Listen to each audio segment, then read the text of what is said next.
Hello everyone, welcome to our audiobook channel. If you enjoyed this story or want to hear more exciting content, don't forget to like, subscribe to the channel, and leave a comment. Your feedback helps us improve and bring even more captivating stories. Enjoy listening. Darkness of the Swamp Rescue My Sister is a story about interdependent sisters, the struggle for space, and the power of secrets.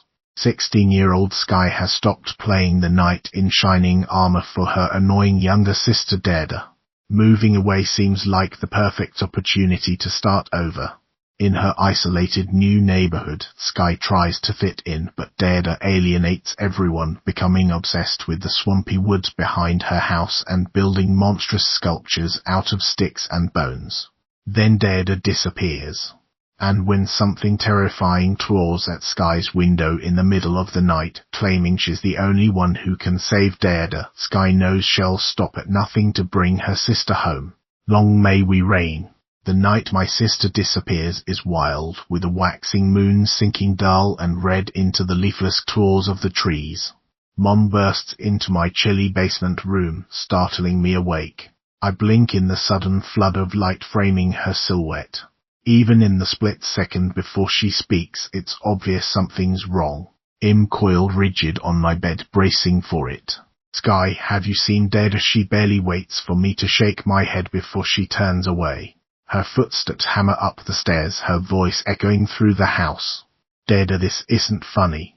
I'm stuck in slow motion. Maybe I'm still dreaming. If I just wait here long enough, I'll wake up for real. On the night table the clock flicks from 1137 to 1138. That can't be right, but my phone, laying on the bed beside me, confirms it.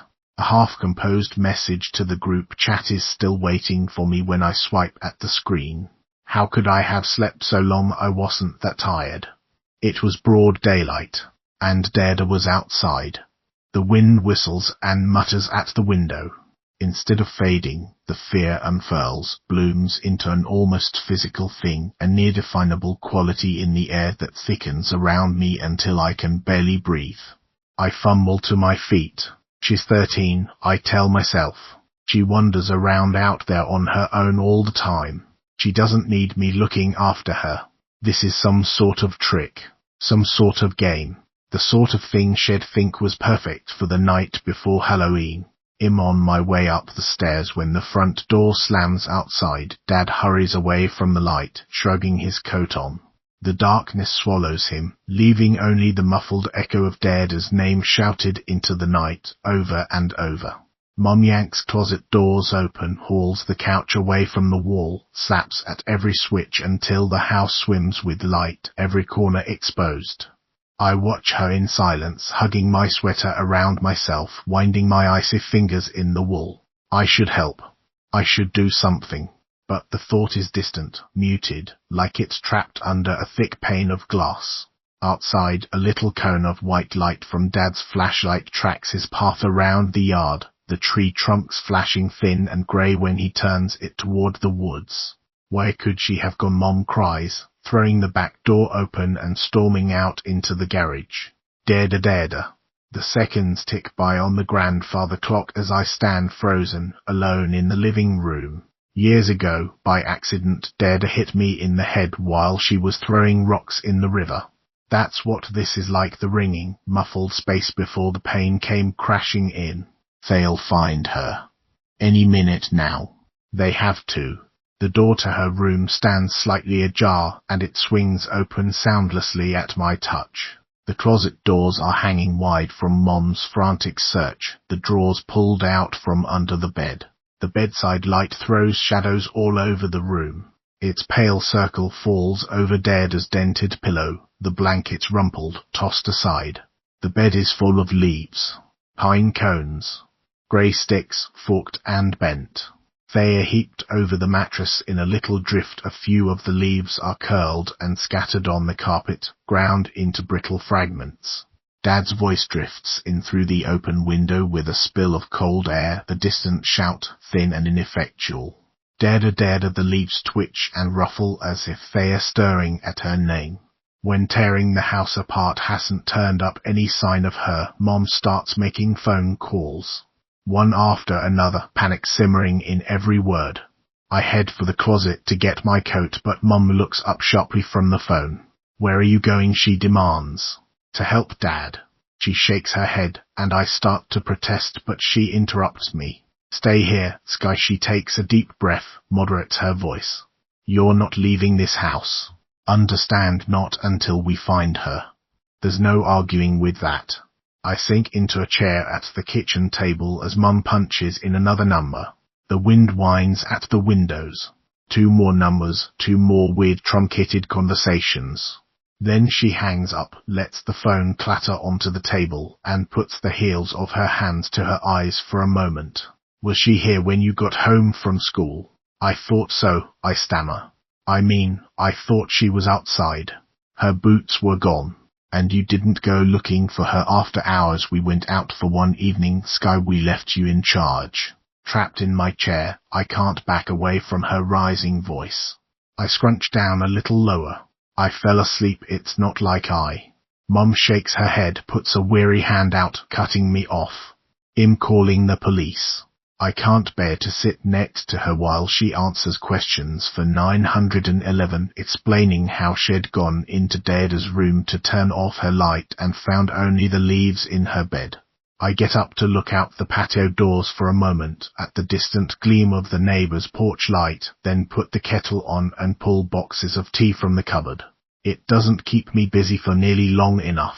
The glass wall of my calm is spider-webbed with cracks, bright, sharp threads that fill my head, a labyrinth of what-ifs and maybes. In my head I trace and retrace every path Dada could have taken. I imagine her stalking down the road, the gravel crunching under her ugly black rain boots, turning her head like a deer in the flare of oncoming headlights. There's not many ways to walk away from here. At the top of the hill, between the 2 old stone farmhouses, you can turn right where the road eventually ends in a snowmobile trail that winds through the woods, or left toward the highway. How could I have just fallen asleep? The afternoon was perfectly normal. Dada's always outside when I get home. If I'd been awake, at least I would have noticed when she didn't come back. Surely, even if it's been hours, she can't have gone that far. It's cold out. All our coats are on their hangers in the closet. Unless a car pulled over, unless the passing headlights caught her pale hair in the dark. If she was cold enough, maybe she'd get in. Maybe she told them home was somewhere far from here. She never would have wanted to go back to our old neighborhood, and that's 2,000 miles from here anyway, but maybe anywhere else would do, as long as it was away from us. Away from me. If that's what happened, she'd disappear as surely as if she'd stepped into the river. Swallowed up. But every time I come to the end of those thin speculations, I find them skittering over the one I can't let go. That she slipped into the forest, a shadow among shadows, to wade through the stagnant pools between the tree roots. Or that she splashed down the narrow path of the creek under the sinking moon. But that's as far as I can follow her. I don't know what's back there. I have only the sketchiest mental map, and she's disappeared into its empty spaces like a fish, or a frog, or a dryad. Those words devour everything. Mum accepts a cup of tea but doesn't drink. She'll be okay, I tell Mum as she puts the phone down again, because she's cracking too, trembling on the edge of shattering into a million pieces. Not like it will do much good. I'm putting scotch tape on a broken window. She's out there all the time. Not at night, Mum says, and that shuts me up. She drums her fingers against the handle of her mug for a moment, then gets up to retrieve her laptop from the living room. What are you doing? If she says work, I think I'll scream. But not even Mum is that hardcore. Sending messages. Just in case. The computer screen washes ghost pale light over her face, blue and unforgiving, flickering with all the possibilities. How long until the police get here? Mum rakes a hand through her hair in a familiar gesture that says, I'm busy, don't talk to me. They said they'd send someone right away. Did a root reach out for her foot? Did a puddle turn into a sinkhole under her step? You can't trust the ground back there. You could break something just trying to navigate it. especially in the dark. There are things back there, Dada told me once. Please let her be crouched somewhere, crying, waiting for Dad's voice, waiting for him to find her. Please let her come home in her own good time, like our cat Mog used to. But Mog didn't come home in the end. The thought twists my stomach. Every time I yelled at Dada, ignored her, rolled my eyes every time I kept my mouth shut instead of asking if she was okay, everything I've done was the wrong thing. The memories go round and round, a nauseating spiral. Come home. I push the thought out toward the woods as if she'll hear it. I'll play whatever stupid game you want. I promise. Just come home. The police officer has a kind face and a military one-abe haircut. He listens solemnly to Mom's semi-coherent rambling, making notes on a long, white form on a clipboard. The questions are icy in their practicality. What was she wearing? Can she swim? Mom keeps circling back to the leaves in Dada's bed. That's strange, isn't it? She pleads. Isn't that strange? I don't understand what she was doing. Could it have been somebody else who put them there? Or, well, I left them where they were. I thought maybe you might need to see them. In case, I don't know, just in case. Well, take a look, he says solemnly, again and again. Well, take a look. We all turn at the sound of the back door opening, but it's only Dad, empty-handed, looking pale and shell-shocked. They sent me inside, he says. They need something of Dada's. For the dogs, so they can track her. Outside, more flashlights weave back and forth across the yard now, winking in and out of the trees. The night is coming alive with sirens and flashing lights that strobe against the branches. I stand at the window, watching them. The bare branches quiver against the sky. The moon is almost down now, a scrap of clotted light visible between the trees. I don't turn when the policeman officer Leddock sits in the armchair next to me. Do you have any ideas about where she might have gone, he asks. Does she have a friend she might have gone to visit, anything like that?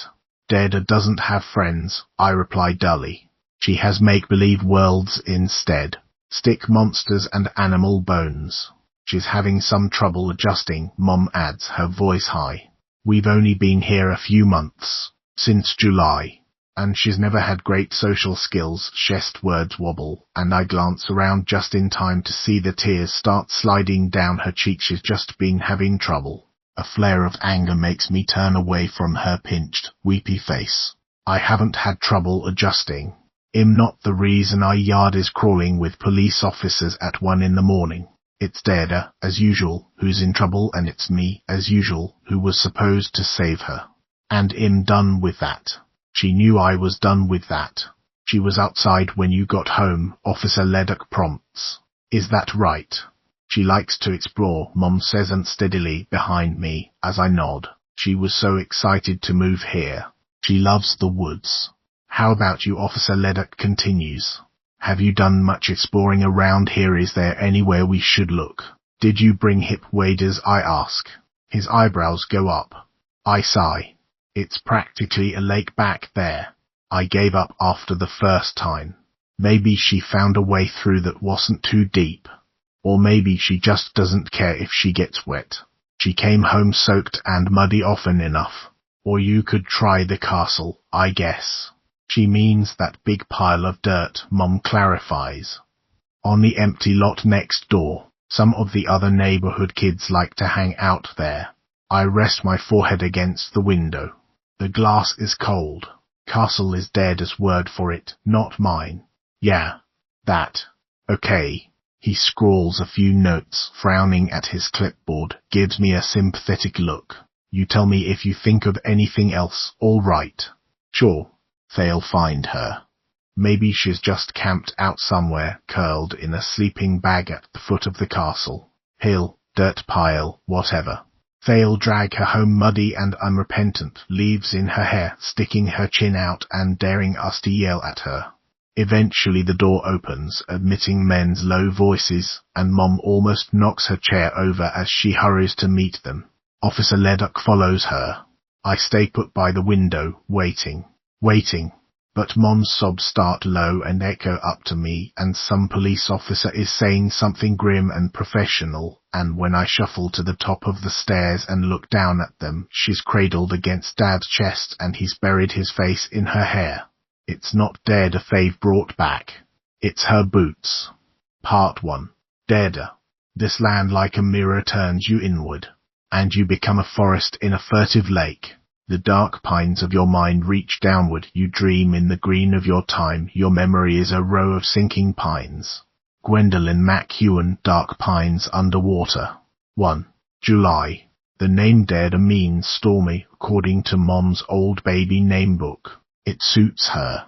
She's rail-thin and pale as dandelion fluff, and behind her ice-blue eyes there are always tempests brewing.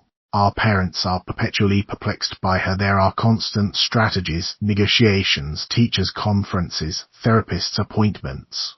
Worried, low-voiced conversations down the hall. She's always been the one in tears at the sad movie, the one who wakes up screaming. Unease. Straightforward, dependable. When they told me we were moving, I said great, it was a no-brainer, somewhere nobody knew either of us. Somewhere to start over. Not that things were likely to be any different for Dada across the country or anywhere, really, no matter what our parents told themselves.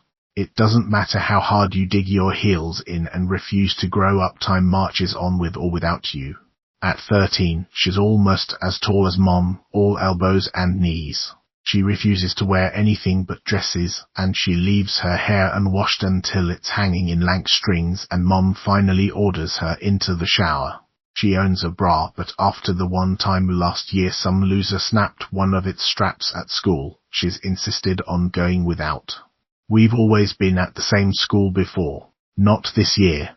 Here, middle and high school are firmly separated. Dada at Hillcrest, me at Lanark Centennial. Mostly, it's been a relief. But though I never let it show, I was afraid for her. She doesn't know how to put on a brave face. Instead of bending in the wind, she snaps like chalk or a flower stem. I'm not exactly a master of camouflage myself, but I can get by. Or at least I can now, since I've kicked loose from having to ride to her rescue all the time. I didn't know how to teach her how to blend in. I never have. If I wanted to cross to the other side of the street and pretend we weren't related, it's not like it would have been hard.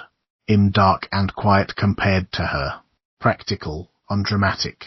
I keep my hair cut close to my ears because it's easier, and maybe because she's always refused to cut hers. I've never had much patience for fashion, but at least I wear jeans. On good days it's a family joke how opposite we are, and we laugh together at the teachers who claim to see a sisterly resemblance. Our names are about the only things tying us together. My parents' attempt at instilling some sense of family heritage. When you hear sky, the first thing you think about is the clouds and substantial, wispy. Moody and changeable, like my sister. When I was younger, I got so many vapid compliments that I was annoyed at them for picking it. But Dad explained that sky is a place, an island. If you Google it, you see a place full of crags and stony slopes, rocks that stand unmoved as the sea breaks over them. The green slopes are a thin veneer over hard bone. Riding to her rescue was my job before I ever had to do it in real life. In the kingdoms Dada invented, I was the Queen of Swords. All the kingdoms were ruled by queens. Dada was the first, of course. Originally she was just the queen, which always made me complain because I got stuck being her subservient knight. But then she discovered tarot cards and adopted the figures from the deck: Queen of Swords, Queen of Wands, Queen of Cups, Queen of Coins. But even those weren't enough to contain her stories, and they spilled over into monarchs visiting from faraway lands, outlines blooming on her map. Queen of Feathers, Queen of Leaves, Queen of Fire, Queen of the Sea. There were too many kingdoms to keep track of. Even if we stuck to the ones we knew best, the ones where we'd named the roads, the ones with magic systems and long-standing feuds, there were more than a dozen. The others branched off them, not incomplete so much as undiscovered. Places we hadn't gotten around to exploring yet. I preferred to play in big, acting everything out. That way I got to wield my sword in fight scenes. She loved playing in small just as much. Barbies made pretty good queens with their elaborate dresses, but Dada found them limiting. The most magical they got was plastic fairy wings. She preferred to make the denizens of the kingdoms herself. Clay, popsicle sticks, feathers, felt, whatever. Construction paper silhouettes would do in a pinch, adorned with crowns of tinfoil or pipe cleaner. If the results were misshapen, so much the better. Monsters were way more interesting to Dada than animals, even talking ones. She built dioramas to house them, decorated with scraps of the river Valor, smooth grey stones painted with nail polish, sprigs of pussy willows, peeling sticks glued together to make branching trees or bridges or limbs for magical creatures. Disney princesses and little ceramic figurines vied for space with the monstrosities she made herself. Plastic spiders sat on webs woven from acrylic yarn. Pieces from a broken mirror winked out from unexpected corners. Her walls were covered in long scrolls written in a language Shed invented, papier MCH masks bedecked with feathers and ribbons, painted maps, some of them corresponding to the places in the dioramas, others a world removed.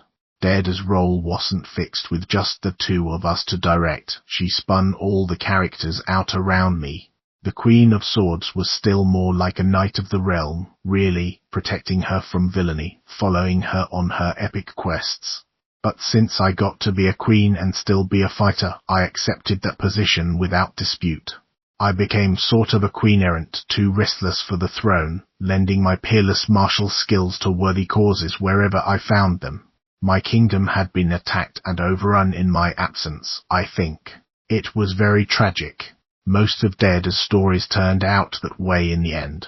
Sometimes she'd accept my contributions, take an idea and run with it, unwinding all the consequences. But the kingdoms were hers, unquestionably and forever. I liked being the Queen of Swords, towering, fierce, unconquerable. But I was always travelling in Dada's country. She was all the queens and none of them. She belonged there. And where I belonged, that was more complicated. For 2 months I crossed days off the calendar with big red excess, counting down to a fresh start. I wouldn't be Psycho Sky after we moved. Away from Dada, at a different school, I wouldn't have to be.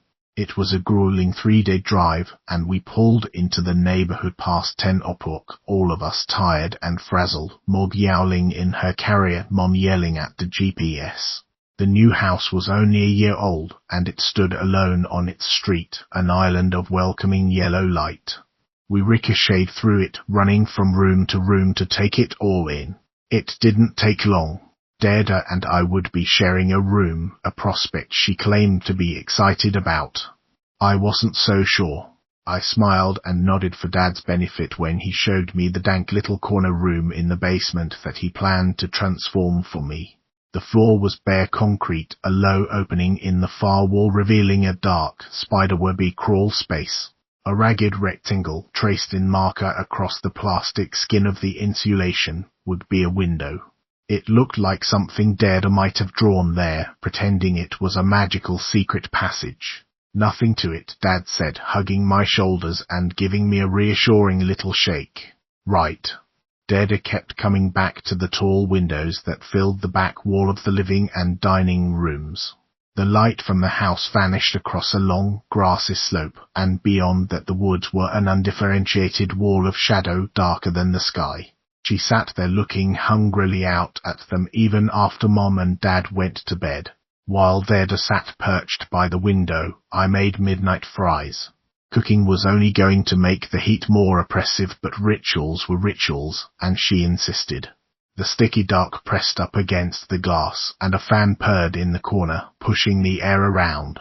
I was pulling the tray from the oven when she flapped a hand at me suddenly, her voice an urgent half-whisper. "Turn off the light." "Why?" "You have to see this." I shut the oven door, scraped my bangs off my forehead. "Is it something real?" I demanded. "I'm not budging for one of your—" "Yes," she hissed impatiently, her nose pressed up against the screen. "Come on." I left the fries sizzling on the stovetop too hot to eat yet anyway and snapped the light off, feeling my way carefully around the haphazard mountains of moving boxes. Deirdre was a spare shadow in the luminous oblong of the window, her hair lifting a little as the fan rotated away from her. "Look," she whispered. Outside, a point of pale green light winked on and off, bobbing erratically. And there another. And another. As my eyes adjusted, the yard became full of them, like a bowl full of stars, stirred and left slowly revolving. Beside me, Deirdre's smile was the faintest gleam. "Fairies," she said, and I snorted. "What, fireflies aren't cool enough for you? Come on, they're obviously magic." She didn't see me roll my eyes, too caught up in the dancing lights outside. "They're totally fairies." Even after she reluctantly agreed we should go to bed, it was hard to sleep. Without streetlights to dilute it, night here was dense and deep, and it was full of sounds I didn't know. I hadn't expected the air to be different, sluggish, clingy. Hot breath on your neck. A room for me was only part of Dad's grand plans for the basements, so at least there would be somewhere cool to retreat to eventually. But the room I shared with Deirdre was stifling, even with the windows flung wide open. "Sky." Deirdre's whisper slid across the room. "Are you asleep?" "Not anymore," I growled, although I hadn't been. "Oh, sorry." She rolled over, the blankets rustling, sighed. "Are you okay?" I relented. "It's just so dark. You know, it's so different." "Yeah." Outside the window, beyond the black overhang of the roof, the Milky Way threw a long arm across the sky. "Look, you can see the stars." She wrestled with the blankets for a long minute, flopped down with her pillow at the foot of the bed, making me snort. "There," she said. "Now I can. I think they should be fairies too, from another kingdom, maybe." I ignored her question. "You can't sleep like that." "Sure I can." She lifted her feet, waved them in the air for emphasis. "Why not?" I rolled over, feeling for a cooler spot on the pillow, sticking a leg outside my thin quilt. "Did we move to the Amazon?" I muttered. "It's like breathing soup. Maybe it will get better if it rains." "Is that crickets? Do you think that sound?" "I guess. Or frogs, maybe." I'd never heard them before either. I guess it was too cold for them back home. We listened to the singing night in silence for a little while, until I started to think Deirdre had gone to sleep, but then she spoke again. "The creek can be the gate to the kingdoms." I could hear her smile in the words. "We could even fish for algae. Remember that?" One time we'd found a stick wedged upright among the river stones, the water chattering around it. Deirdre had declared that it marked the way from the ordinary world to ours. She'd twisted it in place like you'd turn a key and pulled it free to use as a scepter, since I already had a sword. After a long morning successfully beating back the invading hordes, she'd insisted we leave it behind, a testament to our reign. And after that, we found a new key at every visit and left it pointing skyward from the river. Layers of ritual accumulated around it. You had to walk around it 3 times. You had to swear undying loyalty by wood, stone, water, and bone. Anything done more than once becomes a ritual for Deirdre. It's as if she's trying to make reality cooperate through sheer, stubborn force, wearing it down with repetition. "I remember the gate," I said eventually, when she made an impatient noise. "But fishing for what? How do you fish for algae? That doesn't even make sense." Deirdre sprang upright, the pillow falling to the floor unheeded. "You don't remember that?" she cried. "Shhh," I hissed. She ignored me and jumped over to my bed, curled up at its end, shoving my feet out of her way. "How can you not remember this? I was, like, 6 years old, and I remember this. Look, you know when we went walking in the valley, that little piece of the river that came under the bridge?" Under the blanket I went tense, something pressing its way up through my memory, rowing over in its sleep. "You mean the lagoon?" No. Deirdre thumped her head back against the footboard. "It was part of the river. Just slower. And really shallow.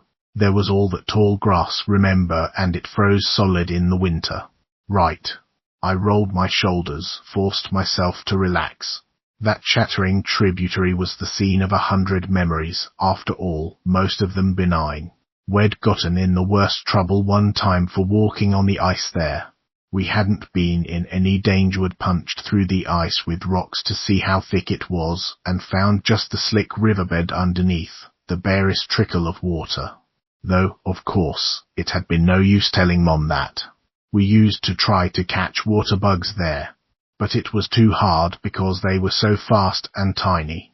And so Dad gave us sticks and told us to fish for algae. Remember, it came up in these long, gross strings, like she pulled her hand away from her nose and giggled, snorting. Remember?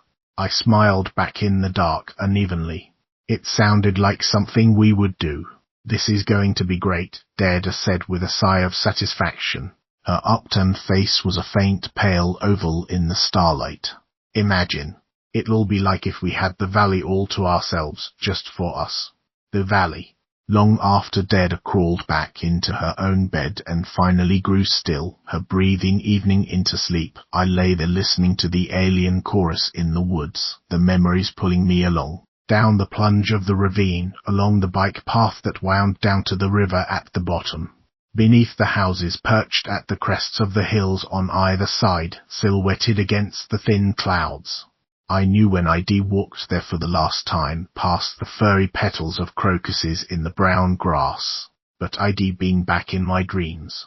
Again and again. It was as if I left part of myself behind. As if it was still there, walking through all the places I used to know. They wound out like tree roots to unknowable depths.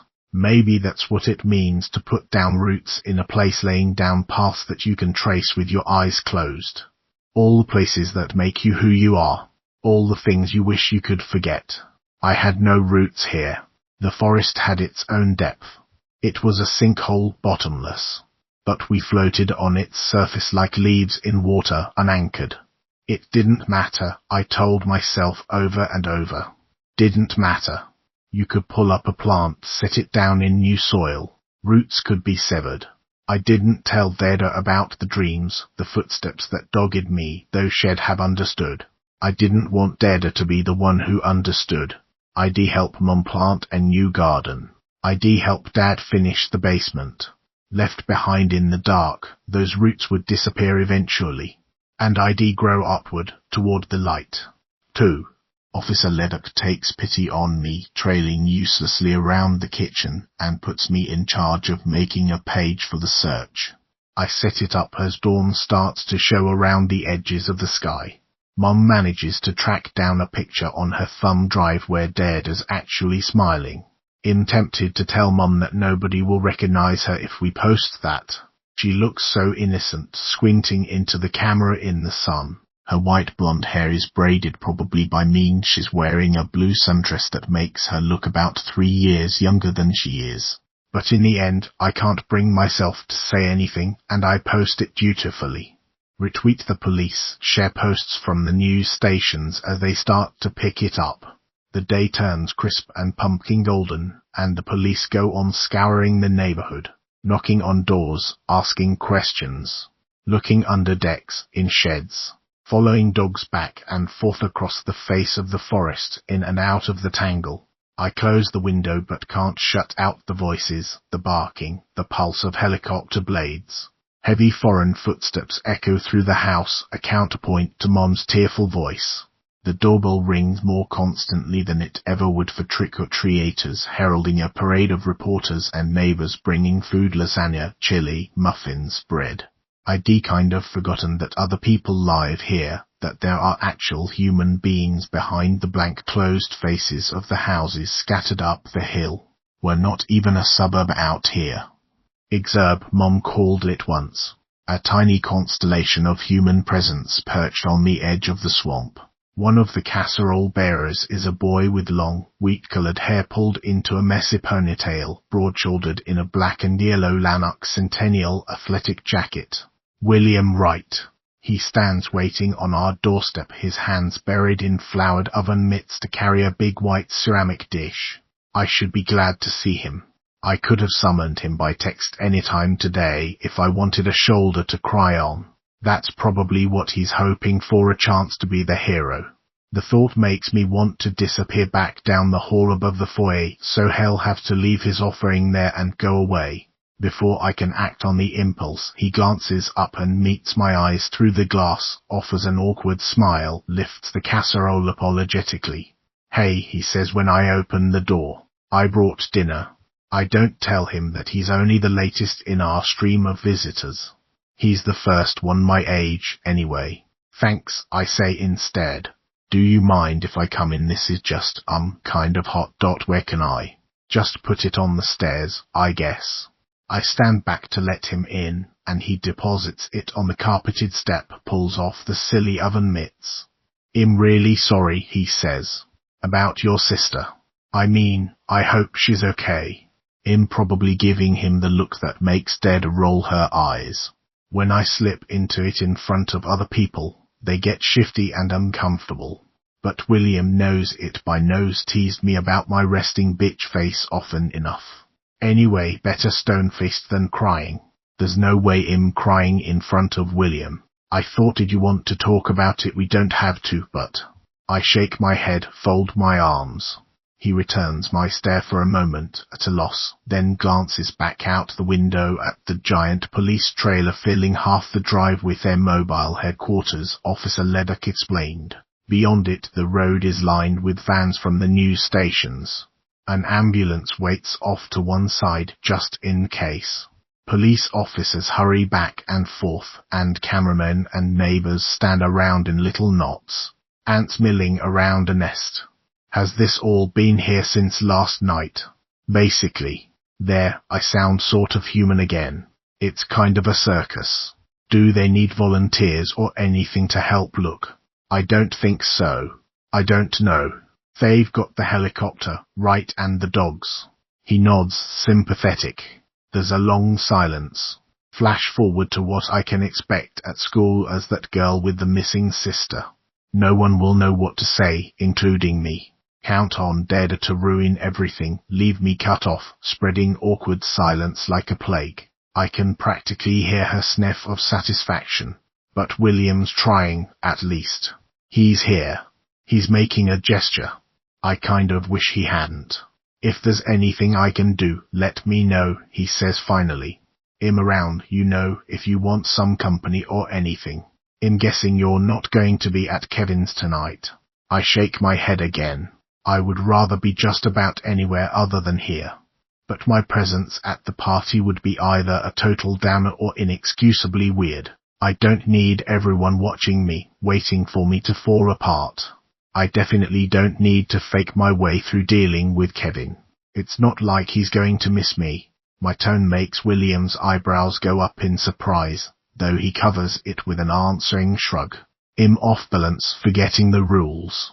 I shouldn't have let that slip, and I fumble for a way to take it back. I can't mess things up with William's friends.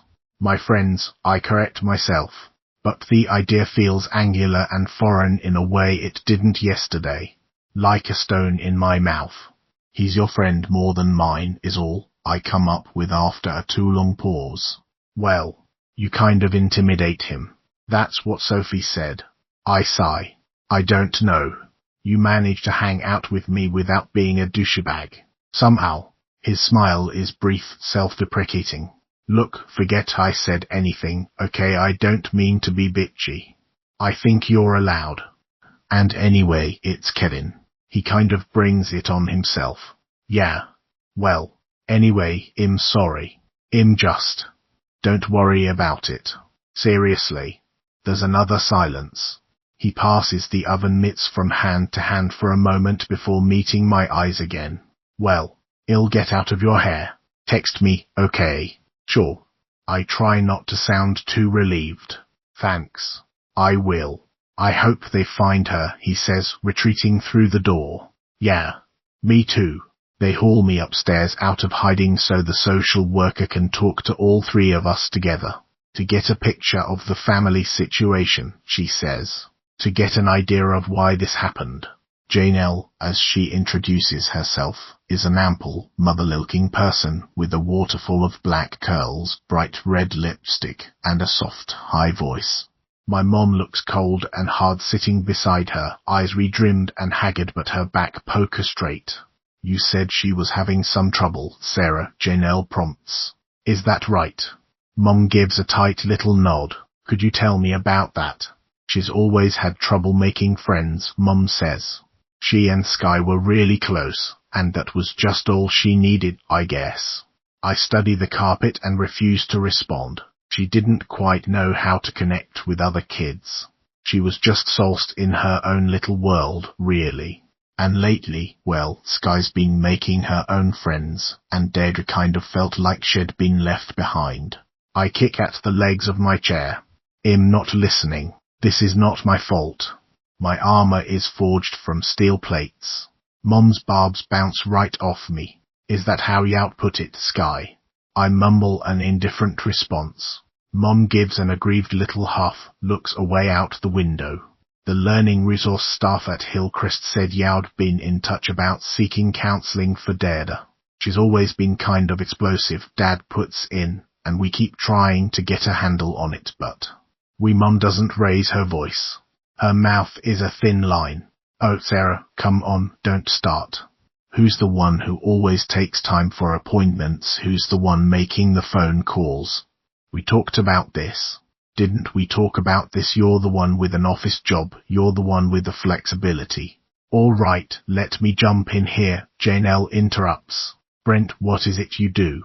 Drywall. He sighs. With a buddy of mine. And Sarah. I'm a project manager, she says stiffly. For Cambria. It's a tech startup. So you've both been working some pretty intense hours, I guess. Hey, Dad protests. I'm home at 4 to be with the kids. Usually. Sometimes 5, Mum mutters, sometimes 6. Jesus, Sarah, they're teenagers now. They can look after themselves. They don't need me around to. Dad's words falter and sink under Mom's arctic silence. He scrubs a hand over his face. And how do you feel about that, Sky? They all turn to look at me. I fold my arms. Perfectly fine. I can look after myself. Dad's shoulders take on a defeated slouch, and Mom bristles all over again, glaring at me. I'm done with this. I shove my chair back and stalk from the kitchen. Behind me, Janelle goes on trying to play referee while they snipe at each other. My room is as much of a refuge as I've got, quiet and sunny, my plants filling one wall on the stand Dad built for me. But even here, there's no escape. When I fling myself onto the bed and pull out my phone, there's a million notifications, all about Deirdre. Sympathy. People asking if there's anything they can do. Sophie has texted OMG, okay, and I don't know how to answer that, so I don't. I scroll through the group chat about Kevin's party instead. Who's going as what? I hadn't decided on a costume yet. I bet they're too hip to do Halloween for real. It's probably all ironic accessories. I was waiting to see what Sophie and Bethany were planning.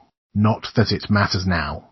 I don't bother to answer the knock at my door, so after a pause, the knock comes again. Sky, it's not Mom. Janelle. Would this be a good time to talk? Whatever. It's not like I have much choice. I don't look up from my phone as she opens the door. Wow, she says. You must have quite the green thumb. I guess. I grew some beans from seed in 3rd grade for science class, and ever since, I've been going non-stop, taking cuttings from every houseplant I could lay hands on. My collection is getting pretty impressive, a balancing act of height and texture, long trailing vines arranged just so, framing the others. Orchids. Even Janelle turns her smile on me like a searchlight, and I wince. A client gave me one of these once, and I killed it stone dead. Is there a secret to it? Not really. Does she think she's being subtle? Get the sulky teenager talking. Get her to open up. Well, I can play along with that. All you have to do is soak them in a sink full of water for half an hour every week, and then leave them alone. I thought you were supposed to keep them in a tray of water, so they had the humidity. No, they hate that. Like they're from the rainforest, but they grow in these little hollows in the trees, right places that fill up with water every now and again and then drain right out. Outside my window, the door to the garage creaks open, slams shut. Mum stalks out to the sad, straggly patch of the garden under the apple tree with a shovel, stabs it into the ground. Well, you obviously really know your plants. Do you garden with your mom? Sometimes. It's pretty much the only thing we have in common. I was her right-hand man in taming the masterful waterfalls of colour shed orchestrated at our old house. I know more botanical names than she does. She looks at garden magazines for the pictures. I like the Latin words. I found a website that shows you how to pronounce them, even. You can click a button and listen to measured female voices saying Abelia, Stephanandra, Galanthus, Ludizia, Araucaria, Chemidoria. They are like an incantation. The garden was where I was most at home with Mom. When she comes up for air between all-nighters at work, she throws herself into other projects. Dad is the muscle in our house, the one who builds and fixes things. Eventually. But it's Mum who makes things happen. Most of the time, trying to help her with something, to be companionable, only slows her down. Her barely concealed impatience is sharp as any rebuke. Back at our old house, at least in the garden, there was space for me too. But it's different here. Like everything else. What about Dad? Janelle says delicately. What did you two have in common? I scowl. Nothing. Nothing at all. She fingers the shiny leaves of the philodendron draped over the shelf. You know, I'm the oldest of 4 sisters. I know exactly how big of a pain they can be. Even when you love them. I look away. This is the part where I'm supposed to open up, I suppose. Spill my guts. Confess my sins. She's trying to earn my trust, hoping I'll reward her with information. Did you ever wish you were an only child? I ask, still looking at the wall. I think everyone with siblings wishes that sometimes. But not everyone gets their wish. She sits beside me on the bed. You feel responsible for what happened. I should have been awake, is all I say. Are you often the one looking out for Dada? I'm the only one. If that comes out a little more forcefully than I meant it to, well, that's fine. It's true. I don't understand why she's like this.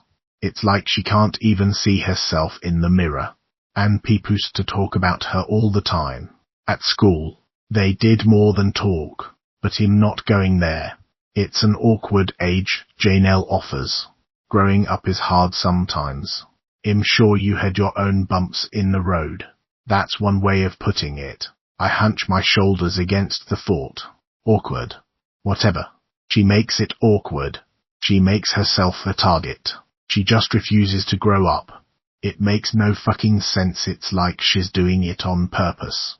How many times do you have to rescue somebody before they figure out how to save themselves? I bite the sentence short. She's getting to me. Some things just take time, Janelle says. Right, everything grows. I don't answer, and she sighs and stands. Here's my card, she says. You call me anytime you want to talk, okay, anytime, and I really mean that. I wait until she's closed the door behind her, and then I shred the card into little pieces and throw it in the trash. That went pretty well, all things considered. I got through it. I didn't let anything slip. I told her what she wanted to hear. So why do I feel like crying? Outside, Mum is still attacking the sad remains of the garden. I watch as she levers up sticky clumps of wet earth, turns them over. It refuses to even crumble, and she has to hack every shovelful apart. You could probably make pottery with it. She hasn't bothered with it since a month after we arrived, when the rose bushes she planted withered in the clay and the deer cropped everything else from the bee balm to the irises to the nasturtiums right down to the ground, leaving only ragged bits of stem behind. Everything grows. Right. Not here, it doesn't. 4 years ago. The first time the Queen of Swords was truly tested was Halloween 2, the first time we were allowed to go trick-or-treating on our own. I was 12, Dad 9, and there was a blizzard, an actual, old-fashioned blizzard that started the night before. We saw it coming as wings of orange white clouds stretching over the rooftops, blotting out the stars. The whole house shuddered as the wall of snow slammed past, a curtain lashing and howling across the street. Mum and Dad had promised us we could go trick-or-treating alone that year, though, and there was no way we were missing out. Dada and I were a united front, my stubborn folded arms the bedrock for her impassioned pleading. Our only concession was to wearing bulky snowsuits under our dresses. We made ungainly, marshmallowy queens that way, our bodices straining at the seams, but we still had our dramatic capes and our crowns, mine spiky aluminum foil sprayed with black, imitating iron, Dada's painstakingly twisted out of Dad's electrical wire, and my mittened hand could still hold a sword. The sidewalks were knee-deep in snow. Hardly anyone else had braved it. The only sounds were our voices, the rasp of our snow pants, the whisper of the snow falling, falling, falling. But the jack-o'-lanterns were golden islands on the doorsteps beckoning us up the walks, and people emptied their bowls into our pillowcases, laughing at our determination, admiring our costumes, telling us not to get too cold. We made it all the way up the hill before people stopped answering their doors, before the porches and the windows went dark and cold. It was time to return. Halloween was well and truly over, our pillowcases so full we had to sling them over our shoulders as we headed home. We trudged through a playground where a couple of teenage shadows laughed and shouted on the monkey bars, back out onto the road. Dada kept glancing behind us into the dark. I think they are following us, she muttered. We should double back, I whispered, thinking it was part of the game we'd been playing. We were seeking provisions for battle against the Snow Queen, and the citizens of the city, long besieged by winter, were overjoyed at our arrival, filling our coffers. Come out behind them, set an ambush. No, for real, she said. Behind us. What? Then the teenagers from the park were shambling through the snow at the top of the hill, silhouettes in the orange light. Give me a break, they're going home, just like we are. They're following us, Dada insisted. I heard them. They are not. I quickened my pace, pulled ahead of her. Come on, don't be ridiculous. It's not like they're sneaking up on us or anything. I want to call Dad. Her whine set my teeth on edge. No. If our parents caught wind of that kind of worry, they'd never let us do this again. The Queen of Swords would not be ruled by fear. Come on, just walk. She did, but she kept looking back, and irritation flared high in my throat. I didn't bother to let her catch up. Why was she always like this? Why couldn't she be bold and fearless just this once? Worse, the voices behind us intruded on my attention now, growing closer. I wouldn't listen. I wouldn't let Dada's fear infect me. Sky, relax, would you? I threw the words over my shoulder. It's not. But then she cried out, and when I wheeled around, some girl, no taller than me, anonymous in a jaunty ponytail and park, had hold of the pillowcase, leaving Dada clinging desperately to the other end. Give it here, the girl said, the words casual, disdainful. Let go, Dada whimpered. Sky, help me. It wasn't that I froze, that I couldn't move, that my limbs wouldn't obey me. I just didn't react. I stood there, a few yards down the sidewalk, and calm wrapped me like a blanket. Dada was freaking out over nothing, as usual. It was fine. Everything was fine. My sword stayed point down in the snow, my pillowcase clutched in one hand between my knees. I watched. I just watched.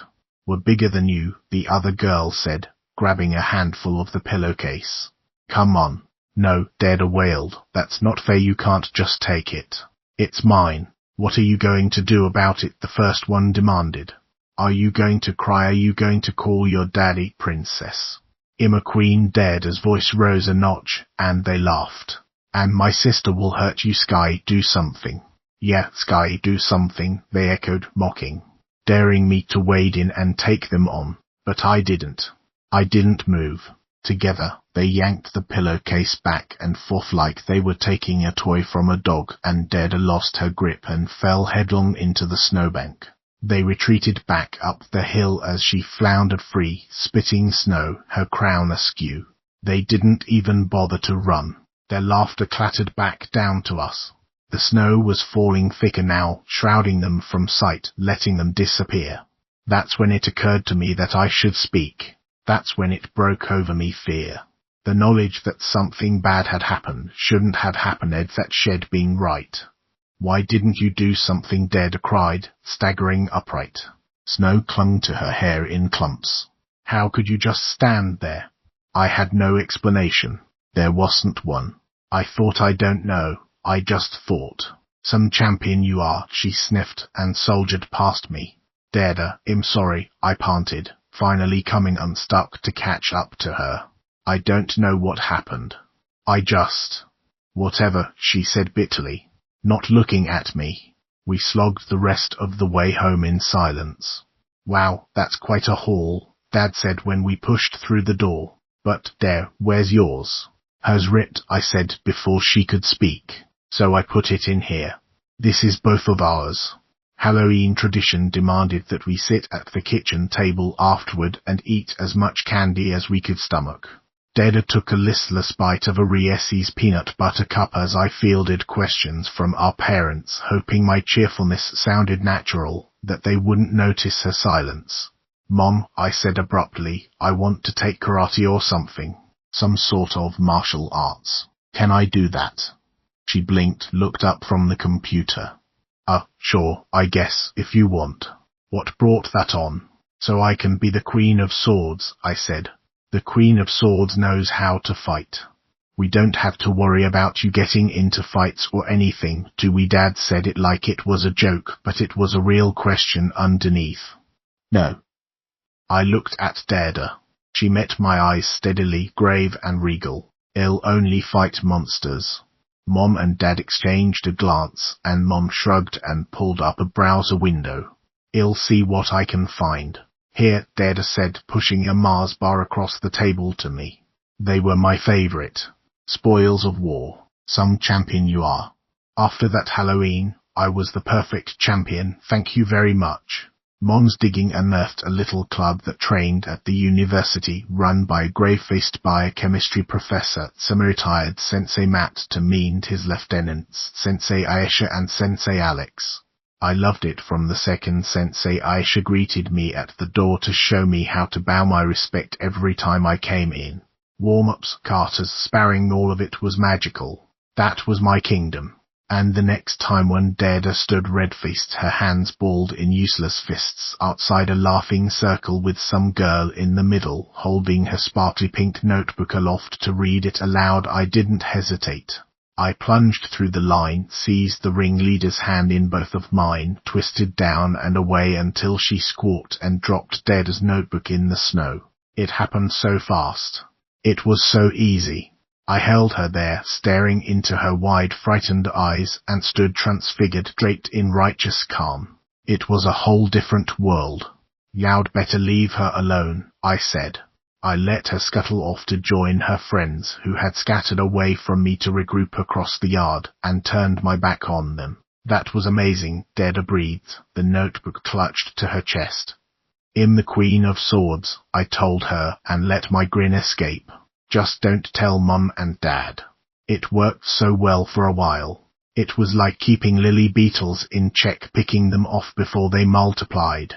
But last year Dada hit 7th grade like it was a brick wall, and suddenly she was too tempting a target to ignore. They'd found their champion too, with Tyler egging them on, laughing, fearless. The goblin hordes weren't scared of me anymore. And there was only one of me. But I don't think about Tyler. I won't follow the path down into the valley, not even in my mind. I'm thousands of miles away, and I will never walk there again. 4. As twilight comes creeping into the afternoon, leaving the golden light thin and wintry, Mom stands staring into the fridge at all the foil-wrapped offerings with the door hanging open, the cold pouring out onto the floor. We'll never eat all this, she says. I fish out the lasagna William brought earlier. Its casserole dish is the one sticking out the farthest, and push the door closed, interrupting Mom's trance. We can freeze some of it. I stick the tray in the oven. Right. Mom shrugs listlessly. I guess. Her lips twist down at the corners. I'm not really hungry. Me neither, but I poke at the oven to start it heating anyway. Mom sinks into a chair. Shit, she says to the tabletop, it's Halloween. I was going to get candy today. Nobody's coming down here anyway, I point out, which is the wrong thing to say because she goes brighted and quiet, looking out at the porch light gleaming through the gathering dark. It's true, though. Even if there's anyone around who's still young enough for trick-or-treating, nobody's coming down the street with one lonely house and a pile of cop cars. Anything on the computer. Social media has remained mostly my job, though she insisted on dictating some of the posts. All the news places are sharing it, I report. And the radio stations. Dad finally shuffles into the kitchen a tense and silent half-hour later as I'm pulling the lasagna from the oven. I've barely seen him all afternoon, not since he retreated to the bedroom, where the sound of newscaster voices has been a faint, constant soundtrack. I cut us all gooey squares, set them on plates on the table. Look at me, holding us together. Nothing new, Dad sighs before Mom can speak. He lowers his head into his hands, his elbows propped on the table. I set a plate in front of him, and he blinks up at me, bleary-eyed. Oh, he says. Thanks, honey. Not really. Mom clears her throat, picks up her fork. You need to eat, she says sternly. We all do. You can't just go for 24 hours straight without eating. She seems to hear herself, stumbles over the words, and looks at her plate, poking at the lasagna half-heartedly with the fork. Without the constant throb of helicopter blades, the quiet crouches over us, a living thing perched in Dada's empty chair. The clock is as loud as rocks falling. Mom's fork scrapes against her plate. Dad takes a bite, chews dutifully. She can't have gone far, Sarah, he continues. Half of it's underwater. Shed had to come out at. Mom lets her fork fall with a clatter, rests her head on her hand. Can we not, she says, her voice high. Dad stares at her. Well, okay, I was only trying to. Let's just eat. The words tremble. Okay, please. A heavy thump echoes down from over our heads, making us all jump. It's followed by a scrape, a rattle. It falls silent for a moment as we stare at each other, then resumes. An uneven scuffing sound as if someone's staggering drunkenly across the roof, punctuated by occasional scrabbling noises. Is that Mum begins? Dad frowns. Their eyes meet across the table, and suddenly they're both lurching to their feet, shoving the chairs out of the way, dropping cutlery on the floor. Dad throws the patio door open and backs up against the railing, craning his neck to scan the roof. Brent, Mum's voice is high. There's a long, faint scratching sound, like the point of a stick dragging over the shingles. We need flashlights, Dad says, and he practically runs back through the kitchen, down the stairs. I've got my phone, I offer, but with shaking hands, it takes me longer than it should to fumble for the button that turns on the flashlight. Over our heads, whatever it is taps and shuffles. Mom takes the phone from me and hurries after Dad, out the front door. Go around the back, Dad calls. He's in the middle of the lawn, casting his flashlight back and forth across the face of the house. Mom's footsteps crunch on the gravel of the driveway, then in the frost-rimed grass as she disappears around the garage. The beam of the flashlight spills over pinkish brick, the sea of grey shingles glittering and empty, stretching upward into shadow. Nothing moves. Dad stalks a few feet farther into the yard to splash the light across the roof of the garage. The backwash of it makes his face pale and tight, shadows stretching up from his cheeks. Mom's voice echoes from the far side of the house, shrill with desperate hope, calling Dada's name. I can't see anything, Dad shouts to her. The wind stirs, a breath against my face. In the bush, something creaks and snaps, falls silent. It can't be her, I manage. Dad, it can't be. They've had a helicopter out here all day. They would have seen her on the roof. There's nowhere to hide. How would she even get up there?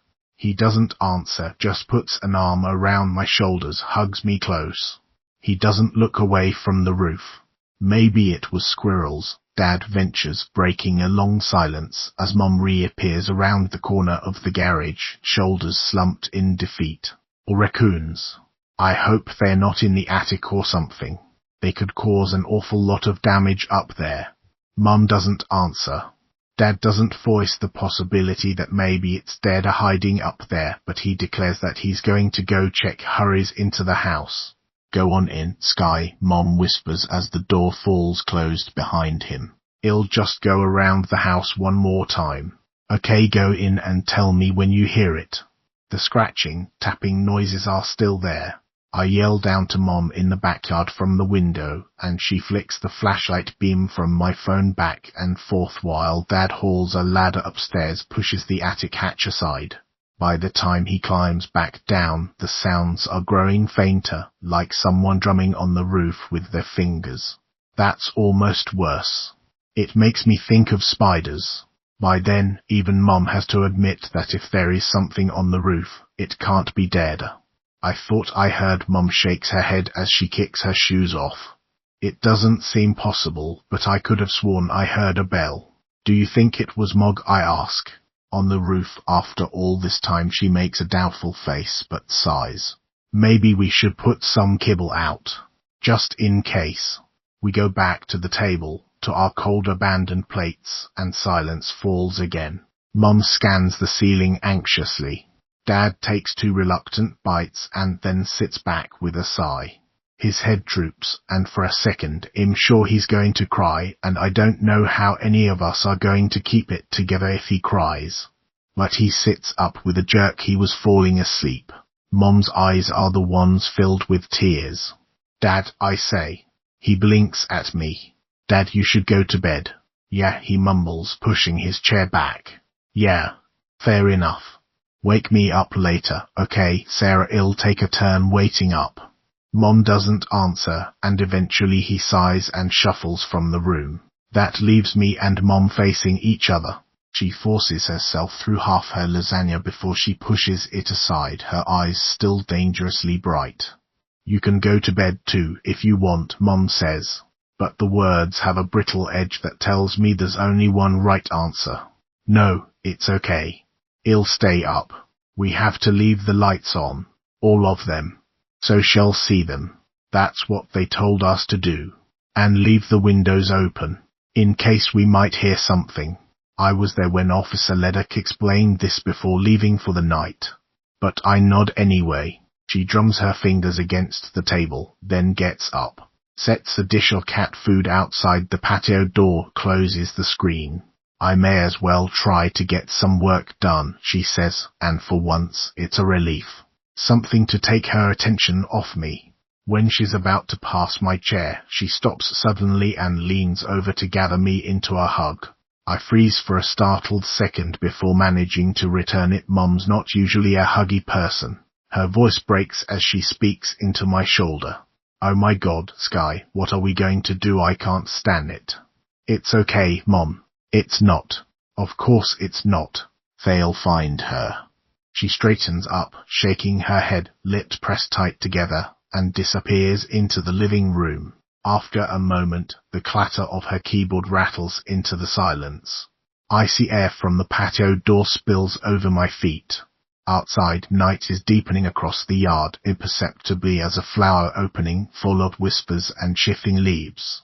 I get my own laptop from my room and try to disappear into the internet, but none of my friends are online. They are busy getting drunk up the hill, forgetting about me. Refresh and scroll, refresh and scroll. Eventually the couch creaks as Mom gets up with a long, shaky sigh. I guess her distraction is working about as well as mine. Her footsteps disappear down the hall, leaving me alone with my thoughts. They chase one another in free-flowing circles, fizzling into blank, ashy anxiety. My head hurts. My eyes feel hollow. But sleep is impossible. I'll never sleep again. I should have been awake. I keep remembering Mum's accusing words. You didn't go looking for her. We left you in charge or dared to sniffle on another Halloween night in the snow. Some champion you are. The shoothaven swoop around me, diving at me, digging in. It's not my job to protect her. I repeat it like a mantra. It never was, not really. It should never have been my job in the first place. It was too big a job for me. I went overboard trying to fill those shoes before, and I won't think about that. That wasn't my fault. I had to. I had no choice. It's not long before I abandon the computer, too desperate to move, to do something. Anything. The training exercises I learned in karate have lost their calming magic since the spring. I should go for a run. Not one of Dad's leisurely jogs, but one of the grueling, never-ending runs that my sensei used to put us through. You can't think about anything else when your legs are made of burning rubber and sweat is running into your eyes. My pacing carries me down the hall, following the thump and creak of whatever Mom's doing. I haven't been in Dada's room since she trashed all her artwork. With the overhead light on, it looks bare and disheveled, the empty shelves, the tape clinging to the walls here and there with a corner of torn paper, the rumpled bed still full of leaves. Mom is picking up clothes from where they got scattered during the search, folding them and putting them back in the closet. Speaking up is probably dangerous, but guilt prods me into it. Can I help? Mom clears her throat. Doesn't look at me. You could clean up her bed, I guess. They took their pictures and everything. She pauses to study the heap of leaves, puts a fretful hand to her temple. I just can't figure out. You don't know what that's about, do you? I hug my elbows. Why would I? She shakes her head, goes back to the clothes on the floor. Just asking. I set my jaw and grab the trash can from the corner. Mum is silent as I sweep leaves from the mattress into the garbage. A few spill from my hands, and I pick them up carefully, one by one. When I go to scoop up a double handful, my fingers connect with something solid at the bottom of the pile, heavier than any of the sticks. Frowning, I close my hand around it, flat, blunted, and pull it free of the leaves into the light. It's a sword. My sword. The one Dad made for me years ago from a leftover strip of hardwood flooring. I debadgered him for it non-stop, pleaded, offered to help, offered to do dishes for 1,000,000 years, whatever it took. He wouldn't let me near most of the power tools, but he did let me run his little sander back and forth over its rough-cut planes until they took on a smooth sheen, showed me how to brush on the finish. By now, the grip is an ugly patchwork of colors, layers of electrical tape worn through and covered up again. It's warm and heavy in my hand, the golden grain of the beveled oak blade a familiar, irregular tracery. Isn't that yours, Mum says. I nod without looking at her. Dada must have found it in the garage where I dumped it. And she left it here before she went out into the woods yesterday. She never played with it. Did she leave it here for me to find, to send some sort of message? It feels like a rebuke. I'm supposed to be doing something. I'm supposed to go find her. And that's stupid, obviously. I don't have a helicopter or infrared cameras. Rage sweeps over me, leaving my eyes blurry and my hands cold. I grip the sword so tight my fingers go numb. Did she start this whole thing just as some sort of trick to drag me back into the kingdoms? No. I will not be responsible for this. I refuse. Why is she so impossible? I will not let her make this my fault. I clench my teeth and put the sword aside for long enough to finish cleaning the leaves out of the bed. And then I march with the sword across the house, through the balcony doors, out to the railing. Nothing stirs beyond the porch light. There's only the faint murmur of the wind, the tiny noises of little things nosing invisibly through the brush. No human sound at all. I heft the sword and throw it, as hard as I can, end over end into the darkness. I want to scream. Instead, I let only a little huff of sound escape. The sword cartwheels out into the garden to land with a snap and crash in the tall grass under the apple tree. I stand there panting, my heart thudding behind my eyes. What was I expecting? That it would bring her running, that I'd hear her shriek of outrage, maybe I'm trying to throw off the weight in my chest, trying to evict the hollow screaming feeling that I was the one who ran away, who turned her back, that I was the one who left her behind. I turn blindly back to the house, into the comfortless light, and pull the door close behind me. To hell with what Dada wants me to do, or what Mum wants me to do. To hell with all of them. How's the party? I text William. Just getting started. You okay? I pocket the phone again without answering and thump heavily down the stairs, making sure Mum can hear me, and assume I'm retreating to my room. Not that she's listening. Not that she'll check. Instead, I cram my feet into sneakers, open the door as quietly as I can, and slip out into the night. To freedom. 5. August. Once we were sort of unpacked, our first order of business, Dada declared, was to explore. Reluctantly, I agreed. It was irresistible. We'd never had a dominion before. Her kingdoms had always been superimposed over landscapes we visit, campsites, hiking trails, the valley, but they were only ever pitched there temporarily to be gathered up and adapted to the next convenient setting, and always put away in haste when other people approached. The wildernesses we'd wandered through were not places it occurred to us to map or name. We didn't own them. We kept to the paths laid out for us. Our old yard, an ordinary city lot, was Mom's territory, and like everything in our house, its rambling exuberance bent to her will. The flowers spilling over rock walls and popping up between pavers were contained. Barely. Cultivated chaos. It was noble. We had counted every stone, mapped out every good spot for hide and seek 1,000 times. These woods were different.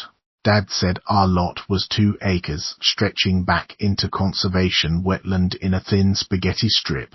Looking at it from the house, there was no end to it, a knotted tapestry of grey and green caverns receding into fathomless distance. There were no paths back there. Despite the sticky heat, Mom insisted we wear long pants, long sleeves, rubber boots, and an ocean of bug spray. "You'll thank me later," she snapped when Dad protested its antiseptic smell. "You'll get eaten alive without it back there. Look out for poison ivy.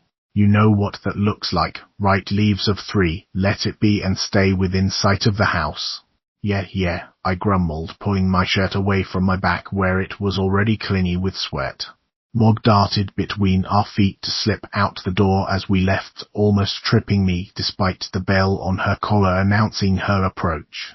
Mog was a sleek seal of a cat with scornful yellow eyes. She was dead as Catch slept on her pillow, curled up on her hair, and didn't suffer anyone else to pick her up.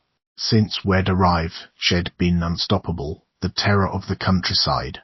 On our doorstep, gruesome offerings accumulated, lined up neatly in a row. Little furry things with tails. Once she left us a bird's wing, feathers ripped out in patches, minus the rest of the bird. Now that Mom had her wearing the collar and bell, there weren't as many corpses, but you still had to watch your step going out the front door just in case. We'd seen her drop a victim and let it make a run for it before she pounced and tossed it in the air, her bell jingling cheerfully. She'd nudge it with her claws until it tried to flee again, and then pounce. Repeat. And repeat. When I opened the door to intervene, a little nauseated, Mog just snatched up her victim and trotted off around the corner of the house. "She's a cat," had been Dada's unconcerned comment. "That's what they do." We trooped out across the lawn, grasshoppers springing away from our crashing feet, Mog zigzagging after us. One corner of the yard was occupied by a garden patch so overgrown I didn't recognize it until raspberry canes crunched under my boots. Hard green apples clung to the branches of the stooping tree whose limbs fanned out above us. Beneath it was a gateway under the eaves of the trees. The ground sloped sharply downwards, like it had been cut with a shovel. Arching fern fronds disguised humped and knotted tree roots. We had to feel our way down, step by step, shrill mosquitoes whining in our ears. After several feet, we came to the forest floor. Tufts of grass and reeds wove around puddles of standing water, reflecting the pale grey sky and endless layers of leaves. Floor wasn't really the right word, it turned out. It wasn't solid. Even places that looked grassy and safe could suck your foot down unexpectedly. Nothing else walked upright in this place. We had to push through the interlacing branches, and they resented every step, snagging at our long clothes with 1,000 clawed hands. Our progress was slow and blundering. Before long, my jeans were soaked and muddy to the knee, water sloshing in my boots. Only Mog threaded the labyrinth with ease, padding up the sloping trunks of fallen trees, hopping delicately from one patch of dry ground to the next, stopping to watch us disdainfully before loping on ahead. Trying to follow her was hopeless. She was much lighter than us, and she could jump farther. After a while she gave up on us and disappeared into the trees. We tried to balance on fallen logs for a while, but those weren't trustworthy either, creaking dangerously under our weight or flaking and crumbling wetly, mushrooms snapping under our boots. I swore and slapped at mosquitoes biting my neck. Dada didn't even notice, looking around enraptured, craning her neck and turning around and around to see it all. "There's a whole kingdom here," she breathed. "Can't you feel it, Sky? It's magical." "Yeah, sure," I growled. "It's populated by vampire bugs. It makes the valley look so tame." She sloshed forward, undeterred. "It's like it's been waiting for us. It feels alive. Like a dryad forest. You know." I crossed my arms against a prickle of goosebumps despite the heat and pushed past her without answering. The maze whispered around us, layered with singing insects, secretive more than peaceful, dense as a closed fist.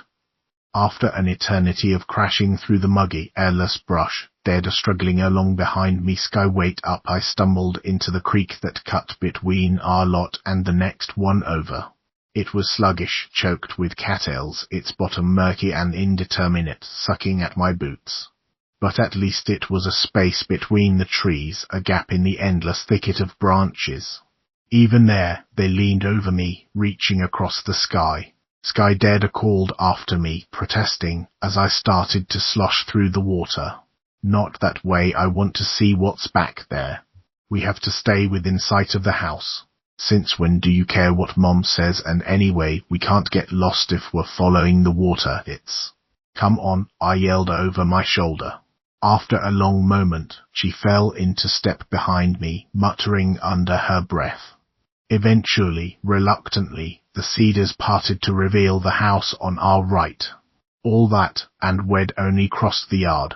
The empty lot on our left rippled with knee-high grass interspersed with spires of silver thistles, delicate sprays of Queen Anne's lace, blue fireworks of chicory.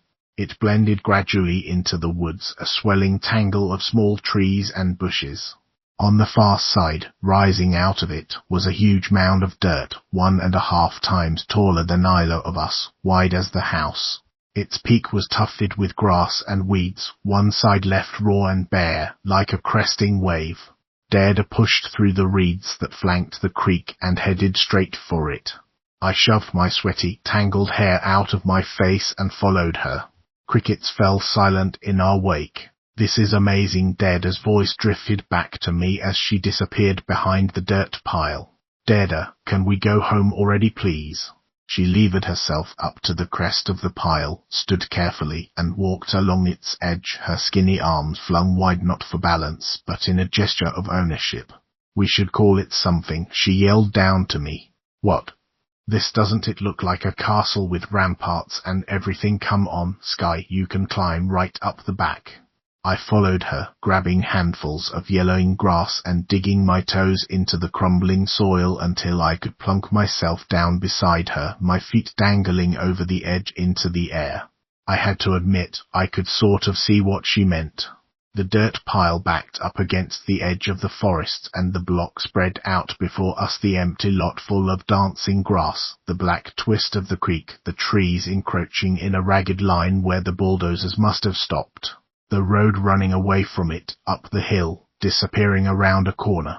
If it was a castle, it was a ruined one. Haunted, maybe. As if at the smallest lapse in vigilance, if you slept, if you blinked, woods would surround it, flowing around it like a snake. They'd swallow it whole. Undeterred by my silence, Dada scrambled up and down the slope, hunting through the grass, and returned to me, panting, with a fallen branch, snapping off little twigs to make a single, slightly crooked stick with a feathery crown of brown cedar fronds. "Here." She stabbed the stick into the earth between us so it stood upright. "I declare this our stronghold. By wood, stone, water, and bone." She looked up at me expectantly. I looked away. "Come on, you have to say it too." No, thanks. But you're the Queen of Swords. I'm not playing that anymore, I snapped. You know that. She stared at me. I thought moving would help, she said, turning petulant. What's wrong with you ever since you captured Tyler? The name was like a slap, and I reeled away from it. Don't talk to me about that. I focused on my muddy knees. Didn't look at her. I told you not to ever talk to me about that. I don't know what your problem is, she huffed. He deserved it. That sent me to my feet, but she continued anyway, raising her voice into a full-on whine. And now it's like you're abdicating, you want even. That's right. I want. I'm going home. The jump to the ground jarred through my legs, and I almost fell. I didn't look back to see if Dada was following. She chattered on endlessly, those first few weeks, graphing the kingdoms onto the wilderness outside, trying to draw me in. I stonewalled every attempt. There was no more Queen of Swords, just Sky. And I was sick of waging war. I was measuring dish soap into a teaspoon, following the instructions in a garden magazine, when she came galloping into the kitchen. Sky, come be the Queen of Swords, I need you. What she needed was a shower. I could smell her from across the room. I'm in the middle of something, I said, tipping the soap into a spray bottle and swishing it around. Come on, she said breathlessly, bouncing on the balls of her feet. It's amazing out there. You're not even going to believe it. Here, I found your sword. Come outside. She held the taped-up hilt out to me, nudged my arm with the pommel. Oh, I yanked it away from her. A crown of wild daisies and chicory and dandelions drooped lopsidedly over her sweaty forehead. Her gold necklace, the one engraved with the tree design, sparkled against the dirt-smeared fabric of her dress. One of these days, she was going to lose it somewhere. God, it was like she was still 9 years old. I dumped the sword on the counter with a clatter and aimed a jet of soapy water at the little yellow bugs that had taken up residence in the leaves of my cyclamen. You go ahead, I said, as neutrally as possible. She stomped her foot. It's not just me, it's our kingdom, Sky. It wants to meet you, pretty please. I'm busy. You're just messing around with your stupid plants. At least plants are real. I like Dada's obsessions. Plants are full of marvelous secrets you can witness and chart. I watched a YouTube video once of time-lapse footage of morning glories growing. As their heart-shaped leaves open and expand, climbing tendrils whirl around in place until they latch on blindly to something. Miraculous and silent and utterly unobserved unless you're paying attention. This is real. It's right out there waiting for us. If you would just... I'm not interested, I flung the words at her. And yow'd better not let Mum see that stuff in your hair. Remember what she said about ticks. She hesitated a moment longer, then she tossed back a fine and stormed from the room. I waited until I heard the front door slam behind her. Then I set the cyclamen aside and picked the sword up from the counter. The garage was even hotter than the yard, its shadowy depths stifling. Light leaked under the door in a molten line, and a couple of intrepid crickets creaked through the dark. I hurried down the stairs and tossed the sword into the corner beside the pile of firewood the previous owners had left. I slammed back into the kitchen, turned the tap on, let a sparkling trickle wash the soap off the leaves. I couldn't make her grow up. If she was going to disappear into her imaginary world and make herself a target all over again, it wasn't like I could stop her. But she wasn't keeping me in there with her. Not anymore. Dad had been making a determined effort to meet the neighbors, marching up the hill from house to house to offer laid-back charm and a handshake. Look at us, such a nice, normal family. He must have been convincing, because a hubbub of voices spilling down the hall announced the arrival of the Wrights, repaying his visit. Dada scowled and shut herself in the bathroom, the lock clicking behind her. Well, that was just fine with me. This was my first contact with whatever alien life forms I had to go to school with. It would be easier without her. Bill Wright was a jovial barrel of a man with a neat grey beard and a crushing handshake. Mrs. Right, Angie, she insisted I call her, had a polished smile and an even, golden tan at odds with her track pants and the pencil fastening her hair in its loose bun. Trailing behind their parents, quiet and awkward, maybe bored, were a girl I could only describe as shiny, with nails and lip gloss gleaming, and a boy whose long hair was pulled into a thick ponytail, little strands escaping around his face and sticking to his temples. Behind a pair of glasses, his eyes, meeting mine, were lively and grey. "This is William." Bill clamped an arm around his shoulders, jostling him a little. "Junior," Mum guessed. "The fifth, actually. Carrying on a long tradition, eh?" William Wright V gave a tilted, faintly pained smile, straightened his glasses, and stepped out of his dad's embrace to extend his hand to me. "Just William. Nice to meet you."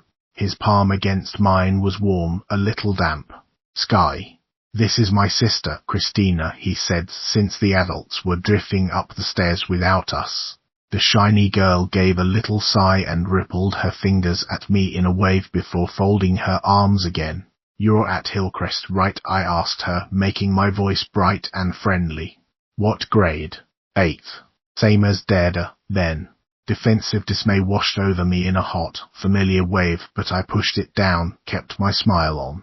It was preordained they were going to hate each other. It wasn't like I could prevent it. It wasn't my problem. I led them upstairs after our parents, trying to think of something else to say. Bill was regaling Dad with neighborhood history. Wrights, apparently, were the first family in the area, while Mum exclaimed over the character of their stone house at the top of the hill. Angie laughed and said something rueful about how the place was in constant danger of falling apart. "Our youngest is feeling a little shy," Mum explained, leading everyone into the kitchen, casting a pointed glance back at me over her shoulder. "Sky, could you go see what Dada's up to, please?" She said it casually, but there was a faint steely edge to the words that suggested Dada was getting included whether she liked it or not. "Maybe you guys could start one of those board games she likes, that ought to get her attention." I left William and Christina to make small talk with the adults and hurried down the hall to our room. Dada was kneeling on her bed, leaning on the windowsill. She was fiddling with something, whispering to herself. A little Tupperware container sat at her elbow, full of what? Pebbles, shells. "There, do you want to play Caton or something?" She didn't answer. "Dada, Mum wants you to come out." "Come on." "I'm not going anywhere with them," she shot back sullenly. "Who, the Wrights? You haven't even met them yet." "I don't have to. I've heard all about them. They're invaders. Will you please just drop whatever stupid game you're—" "It's not a game. I don't want them here." The floor creaked behind me, signaling William's arrival. He stood at my elbow, flashed the same self-conscious smile. "Hi," he said cheerfully to Dada. She looked around at us, sidelong through her hair, and didn't answer. "Come on." I started toward her, trying not to speak through my teeth. "Mom will be after you next, so you might as well." "Jesus, Dada, are those?" At my approach, Shed extended her hand, displaying 2 yellowing little ovals cradled in her palm. Tiny skulls, frail as eggshells. "I think they were mice," she said matter-of-factly, ignoring my recoil. "Where did you invent those? Aren't mogs, are they? Did you know that when owls eat their prey they throw up the fur and bones afterward?" "Oh, gross, Dada." "They leave these little dreed-up pucks around, like under the trees beside the castle, or in the long grass. If you take them apart, the bones are inside." "Cool," said William from the doorway. God, he actually sounded interested. "Can I see?" Dada shied back, cradling the bones to her chest, and scowled at him. "No," she said, glowering. "They don't like you, Dada."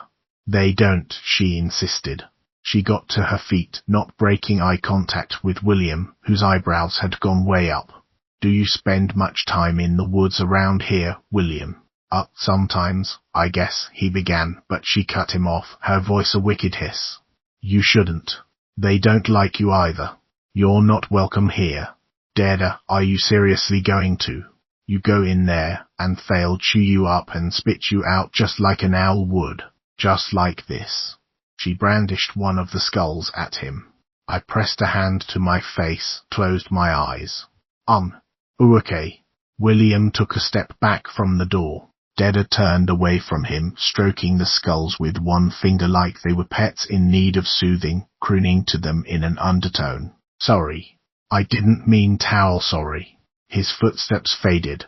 I thumped the nearest shelf on the plant stand with my fist, sending a shiver through its greenery. What is wrong with you? I hurled at her, keeping my voice low. Could you get any creepier? She shrugged, hiding a smile, I thought, and turned back to the windowsill, where a dozen more little skulls were arranged in a wide arc. If Mom catches you with those, she'll make you bathe in bleach. You know that, right? She rolled her eyes, but after a moment, she swept her grim collection back into the Tupperware, snapped the lid over it. Feeling like I'd done way more than my duty, I turned on my heel and stalked from the room. In the dining room, I pulled the lid from the box for Settlers of Catan and set about arranging the hexagons on the carpet to make the board. I'm really sorry, I muttered to William. She is the biggest freak. The awkwardness in his answering shrug made me wince, and I moved on to explaining how the game worked instead of trying to comment further. I could feel Mom trying to catch my eye, but I kept my attention on the board. Christina drifted away from the game partway through the rules, but William turned out to be alarmingly good at it, with an eye for strategy that surprised me. I guess it shouldn't have, given his vaguely nerdy vibe. Damn, I said as he cornered one of the two pharaoh ports. Are you sure you haven't played this before? Yup. He grinned and passed me a handful of sheep cards. This is for a city, by the way. Deda chose that moment to sidle into the kitchen, head down, still refusing to meet my eye, glaring at William's back. He saw me looking past him and twisted around. Deda's scowl deepened. She was fiddling with something in the pockets of her dress. Well, I have the longest road now, I announced loudly, and he turned back to the game. I caught his gaze, rolled my eyes. He smiled crookedly in response. But he was obviously uncomfortable after that, shifting his weight a little bit, his eyes flickering to the side every now and then like he was resisting the urge to look around again. Mom tried to draw Deda into conversation with the grown-ups but got only monosyllables. She refused to join them at the kitchen table and shrank into the corner instead. Her presence blighted the room, and eventually the Wrights started to make bright, friendly overtures about heading home. 6. I forgot about the cops. I freeze for a second on the doorstep, though there's no way they'd miss me, standing in the bright circle of the porch lights. Past the mobile headquarters still parked in the driveway, 2 cars are parked on the road, illuminated islands. The occupant of the nearest one is looking out into the dark over the rim of a coffee cup. Well, for all they know, I have permission. It's not even that late. And they're not here to worry about me, anyway. So I toss my hair out of my face, fold my arms against the chill, and crunch down the driveway like I have every right to be there. The officer in the closest car catches my eye as I come out onto the road, nods at me. I flash my hand in a wave, but don't slow down, don't look up again until I'm around the bend of the road, out of sight. It's so quiet. The light of the streetlight at the corner spills down the pavement, but on either side, the woods make a darkness so impenetrable I should be able to touch it, a solid velvety curtain hanging in the air. Somewhere behind it is Deda. The more I refuse to think about Deda, the more I can't help it. And the angrier I get. Idiot. What did she think she was doing? It's as if this whole thing is some sort of joke. She could be right behind me even now, sneaking up on me with bare feet. I can just imagine her leaping forward to grab my hand and laughing when I scream. I clench my fists in my pockets and walk faster. Kevin lives at the top of the hill, at the end of the road that disappears eastwards into the woods. Up there, the trees are higher, the spaces between them airier, the ground more solid, more open. Past the cars filling the long driveway, past the dark and silent house, a track of crunching pine needles eventually opens up into a wide, scrubby space dominated by a broad shelf of flattened rock. They call it the Party Rock. It's justly famous. Tonight, though, it's more subdued than I expected, only a dozen people or so, sitting around the dancing light of a fire. I guess having the police cruising past all night would cast a bit of a chill. I hesitate at the edge of the rock, suddenly not sure I should have come, not sure I can pass for one of them tonight. What the hell am I even going to say? But Sophie, sporting the kind of sparkly butterfly wings that kids wear over her loquat top, spots me first and says hey in a perfect blend of surprise and concern. A wave of silence washes over the clearing. I swallow and shuffle farther into the light. Hey, I manage. We didn't think you were coming, Sophie says after an uncomfortable pause. Sucks to be her, she's the designated spokesperson now. Is there, did they, you know? Not yet. I can't afford a stone-faced stare. Not here. I need to be brittle, vulnerable. That's what they want to see. I can do that. I just wanted to get out of the house. Sophie bites her lip in sympathetic horror. Beside her, William sneaks occasional glances my way, but Sophie holds my gaze. She's good. I guess she has to be, to keep all the pieces of her spiderweb intact. If I play it right, changing the subject won't be weird. I swallow, blink up at the sky for a second, and then offer her a shy, shaky smile. Nice wings, I say, and she smiles back. Relieved. She's good, but she's not that good. Do you want something to drink? Hell yes, I say fervently, and their awkward laughter washes over me, warms me through. Sophie scoots over to open a space for me to sit between her and William, who's wearing a cowboy hat. Ironic accessories. I totally called it. And then she startles me by putting an arm around me and resting her head on my shoulder.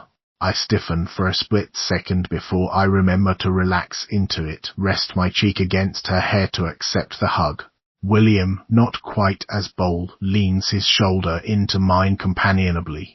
Even Kevin twists his lips into an appropriate grimace. I'm sorry, I say into the silence. This is weird, isn't it? I didn't want to make everything weird. Don't be ridiculous, Sophie says firmly. She kind of has to say it, but even so, I'm absurdly reassured. We're glad you're here. We were worried about you, William adds. Slowly, conversation starts back up around us, though mostly they avoid my eyes. Which is fine by me.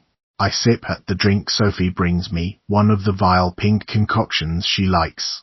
I guess it's better than beer. Around me, they relive sports victories, pass somebody's phone around to cackle at an internet video, speculate over the sex lives of teachers. They spend a long time dissecting what's going on between Zeke and Brittany, and whether they're together again or not, and how everyone hopes he's not that stupid, especially after she hooked up with that guy behind Jared's back, and what kind of desperate slut is she trying to dress like anyway. Don't call her that, Kevin says, suddenly serious, and a brief silence is broken by James and Adam hooting at him. Hey, shut up, I mean it. I hide my surprise in a scoff. Who are you, and what have you done with Kevin? He rolls his eyes, takes a moody gulp of his beer, and doesn't answer. You were the one who caught them at it, Sophie says. Come on, if the shoe fits. Exactly. James lifts his bottle in salute. Thank you. Adam's not ready to let it drop yet. Hang on. You were the one who saw them. Holy shit, man, I didn't know that. Who was it? I don't know, Kevin grumbles. Why the hell does anyone still care about this? It was, like, 2 years ago. Sophie tosses her hair, a blonde waterfall that never seems to turn tangled or stringy, no matter how windy it is, how long she leaves it down. So what actions have consequences? Or Kevin's just hoping for his turn. James grins. Admit it, Kev, you'd totally hit that if you got the chance. Kevin hits James instead, to general hilarity, though James rubs his arm surreptitiously once the spotlight has moved past him. You can't really blame him, Adam muses. I mean, Brittany's pretty hot. From the neck down, Kevin mutters, and that's more like him, so everyone laughs again. I manage to smile enough that I'm participating. But something bristles under my skin, refusing to be soothed. A voice that sounds like Dada's. Seriously, it says. This is what you chose over your sister. When I get up to pull another drink from the cooler, a voice at my elbow startles me. Hey, it's Kevin of all people. Hi. I eye him warily, wondering what he's about to pull. I just wanted to say I'm sorry. About your sister. Fat, that really sucks, Yeah. Is this sincerity from Kevin? How drunk is he? The whole world is upside down tonight. Thanks. Do they know what happened yet? No. It's like she vanished into thin air. He peers at me. Hiccups. He must be drunk. Do you think she ran away? I heard she was kind of, freaky. Like, at school, I mean. I don't bother to hide my bristling irritation. You're in on all the 8th grade gossip, huh? Seriously, I heard she was, trying to hex people in her class and got all mad when it didn't work. Like she really expected it to. Maybe she. Look, I snap, can you just back off already? He blinks at me. You don't need to bite my head off. I'm just trying to, express concern and shit. Yeah. Right. I bare my teeth in something like a smile, not caring that it's transparently false. So, what's the deal with you and Brittany, then? What's that supposed to mean? Why do you care if anyone calls her a slut? Was it you who slept with her? Score 1 for me. He jerks his head back a little, like I slapped him. And then he takes a step closer, thinking he can intimidate me. Maybe he should know better. You don't know a fucking thing about. I'm just trying to, express concern and shit. Right. Whatever. He throws up his hands in surrender, retreats. Jesus. William taps him on the shoulder as he reaches the fire, and they both glance my way. Kevin says something intense and scowling, and William protests. Kevin turns a hand out in a gesture that plainly says fucking whatever, and after a last reproachful glare at me, he turns his back and sits again. William, meanwhile, jogs over to me. I focus on twisting the cap off my drink. What happened there? He asks. Kevin, I say shortly. Being Kevin. William sighs. Yeah. Remind me why the hell you hang out with him again. He's really not as obnoxious as he pretends to be. You wouldn't know it, considering the assholes he hangs out with. I steal a glance at James and Adam, interchangeable jocks in hoodies and backward baseball caps, laughing again over Adam's phone. Kevin's in his element. I'm tempted to say it aloud, but William might think it includes him. I take a long swallow of my drink instead of speaking. Give him a chance, William says. You guys just get off on the wrong foot. Yeah. And you guys keep making excuses for him. He winces, glances back toward the fire. I draw a deep breath. It's time to go. I have to get out of here before I do any more damage. Never mind. I shouldn't have come. Sky. No, it's all right. I push my just opened drink at him. I could walk with you, at least. He starts after me, but I throw an arm out to block his way, stop just short of hitting him, and he jerks to a startled halt. I pull my hand back, a little shaken. Drinking was a bad idea. I've got to get my shit together. Just leave me alone. My voice trembles. Great. What the hell is wrong with me? I glance back just once, as I reach the edge of the trees. He's still staring after me. I kick myself all the way down the hill. I should have known better than to get in Kevin's face. He was just being Kevin. I let him get to me. Why is everything getting to me all of a sudden? But I know the answer to that. It's Dada. Like it always is. I couldn't stand the idea of them talking about her. Not just because Kevin's act is too much like certain assholes who came before him. Because I didn't want her invading my life, taking it over. Not again. Not here. Because for a minute, I fell right back into defending her, into being the Queen of Swords. Without thinking. Like it's a reflex. Like I never stopped. I've almost reached the cop cars when a twinkling silver noise makes me jump a bell. Like Mog used to wear. I stop dead in the middle of the street, straining my ears, turning around and around. There it is again. I'm not imagining it. Mog. The street is empty, the darkness of the woods complete. The sound pauses, jingles, weaves closer. I can't tell where it's coming from. Mog here, Kitty if it's her. She listens about as well as she ever did. It couldn't be her, not after so many weeks. Dada would be beside herself. A picture of her flickers through my imagination, Shedby sobbing, tears dripping into Mog's grey fur as she squirmed to escape Dada's embrace. My heart crimps into a small and painful knot. I turn on the flashlight on my phone, cast its pale circle of light over tall dead grass, brown cattails turning fuzzy, losing their firm shape. The bulk of the dirt castle looms just beyond the light. The sound of the bell twinkles out through the dark. I push my way into the empty lot, shivering, calling Mog's name, snapping my fingers, and making encouraging smoochy noises. The bell sounds again whenever I fall silent, pinging on ahead of me. Something catches my eye, a flicker at the edge of the woods. There, between the trees a light. Is there more than one? It winks off, then on again, vanishes, then reappears a little farther on, pulsing in and out at the edge of my vision. It's way too late in the year for fireflies. I lurch after it, about to run, but my next step sends me stumbling over the bank and into the creek, a trickle of water barely visible between the reeds. My running shoes are promptly soaked through, icy water biting into my feet. Hello, someone calls, an urgent male voice. A car door slams, and a flashlight beam catches me in the face. I put a hand up to shield my eyes. Hello, who's there? It's me, I manage. It's Sky. It's just me. The officer doesn't move his flashlight. What are you doing? It's just a cat went missing last month, and I thought I heard. I twist around to look at the woods again, but there's no sign of whatever it was I glimpsed. And I saw something just now. A light. In the woods. I swear I did. We stand there a moment, his flashlight scanning the face of the forest, back and forth, searching. Everything is silent. The light splashes over grey tree trunks, tall grass. Maybe Dada heard the same sound. Maybe she followed a dancing light into the woods. I heard a bell, I stammer. Like Mog used to wear. I heard it. I expect there's other cats around with bells, the officer says kindly. It does get kind of spooky out here.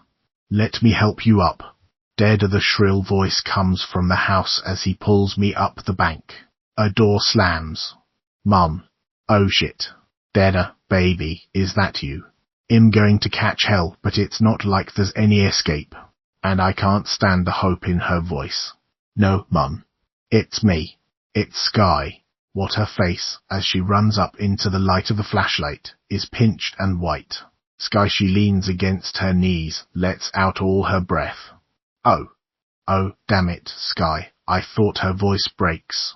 She buries her face in her hands. I didn't mean to make you. She looks up at me, her eyes brimming, accusing, and doesn't let me finish. What are you doing out here?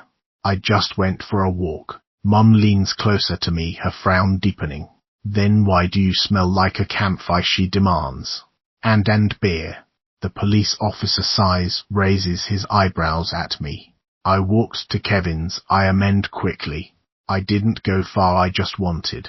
Wasn't he having a party tonight? Mom folds her arms, her voice going dead level. Bad sign. Mum. A party. Dada is missing. And you went to a party. Mom, listen. We will discuss this later. The most ominous phrase in their parental lexicon. She sags in place, props her forehead against her hand. Inside. Now. I scurry into the house, trade my soggy-cuffed jeans for flannel pajama bottoms, crawl into bed. The front door slams again, but Mom's footsteps creak slowly up the stairs instead of down toward me. She doesn't want to have that conversation any more than I do. The porch light spills through my window, won't let me sleep. It's stupid, but it's Halloween and it's almost midnight, and it feels like something was calling me. Leading me on, leading me into the woods. Dada would have followed it.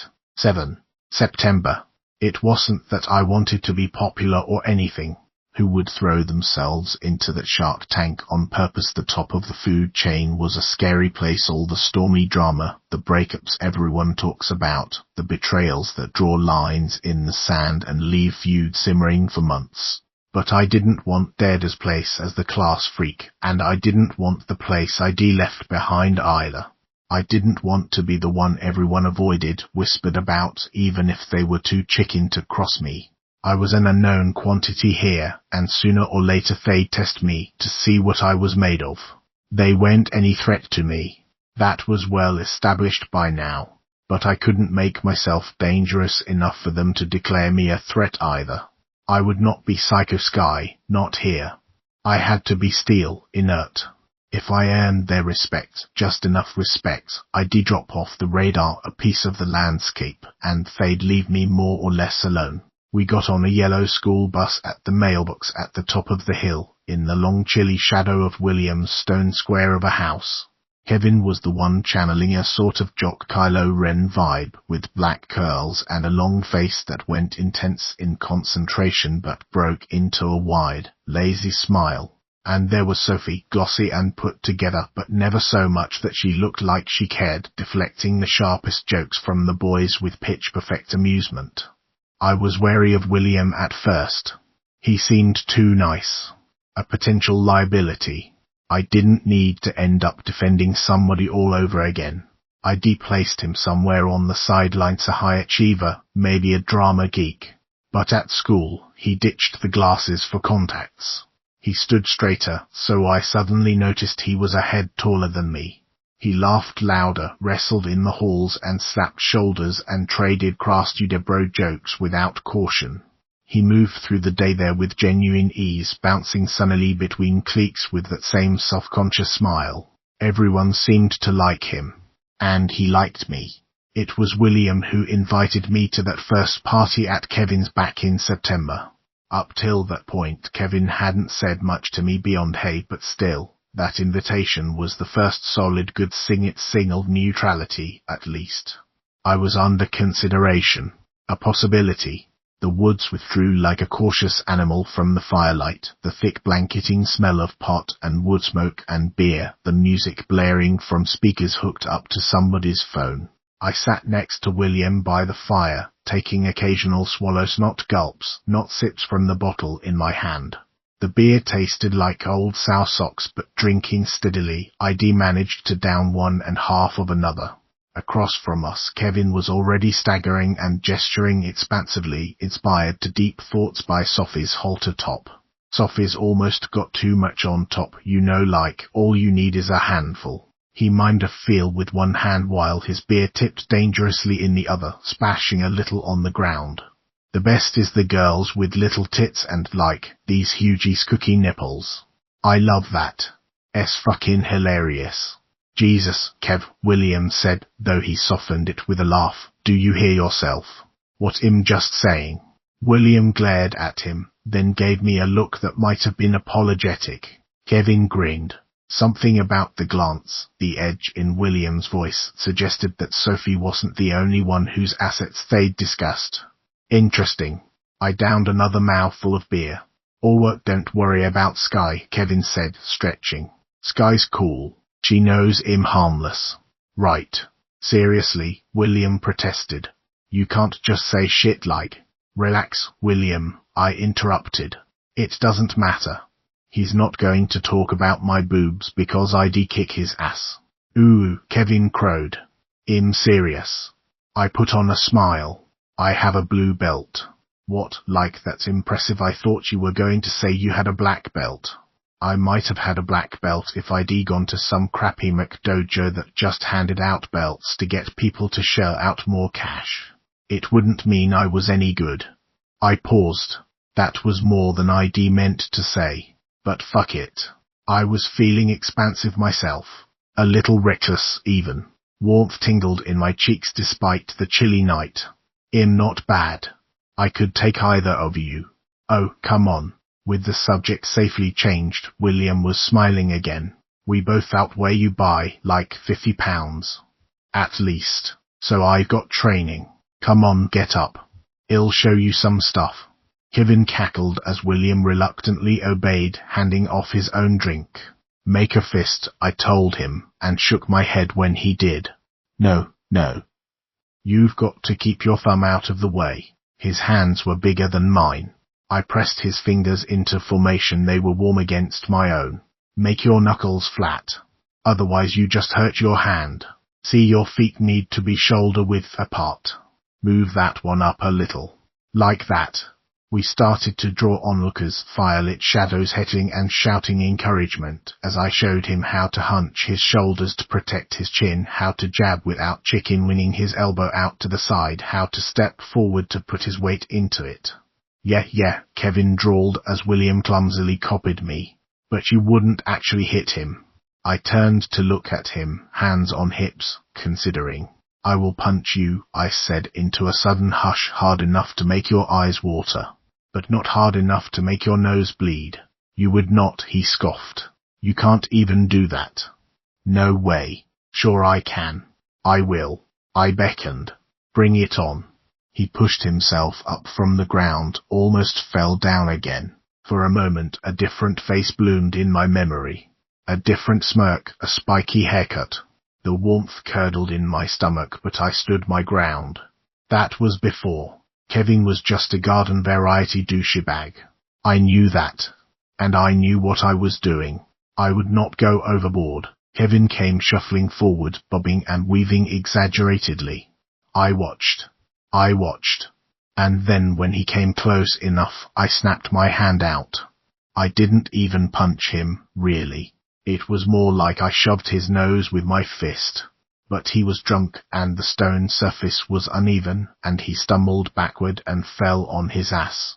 He sat there as everyone laughed and cheered, blinking rapidly, and put a hand to his face. He wasn't bleeding. I cannot believe you did that, he said slowly. I told you. I picked up my bottle and drained it. William helped Kevin to his feet, laughing at his slurred protests.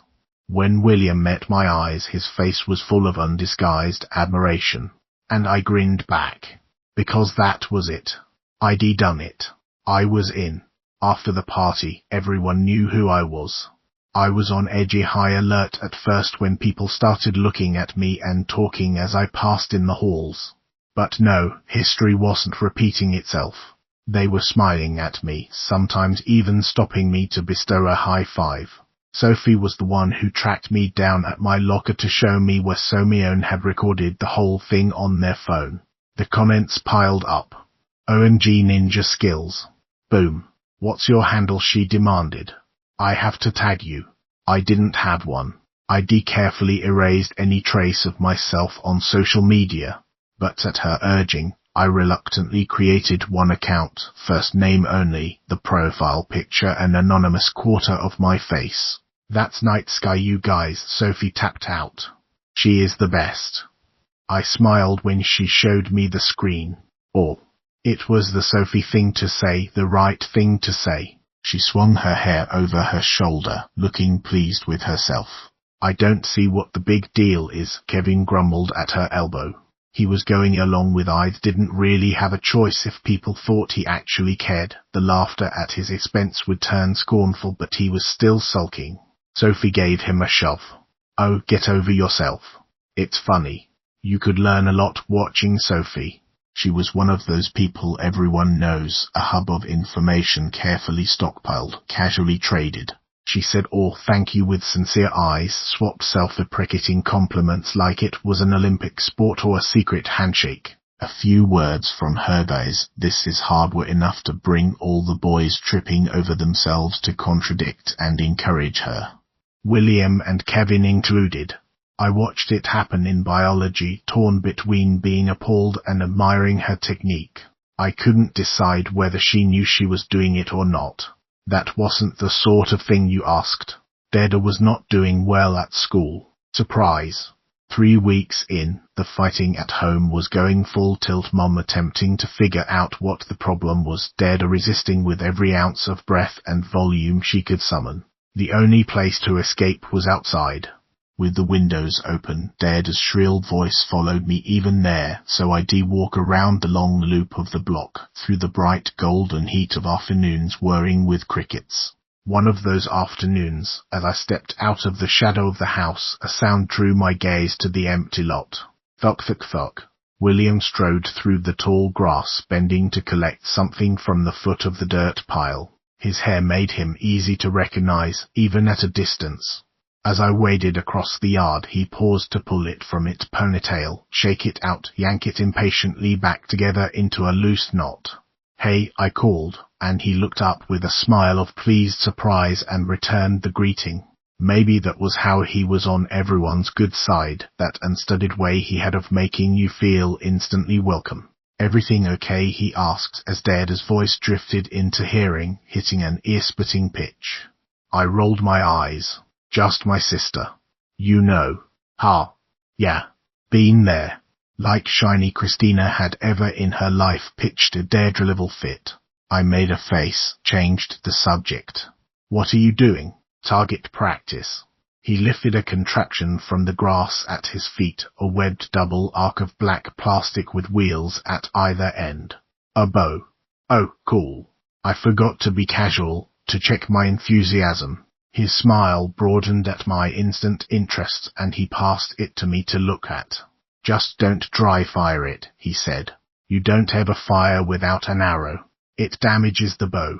If you draw, don't let go of the string." It was light in my hand, the grip worn shiny smooth, and it felt like a weapon. Taut, no-nonsense, elegantly deadly, like a hawk in the sky. "Show me." It might have come out as a command, but I didn't care, and anyway, he took it in stride.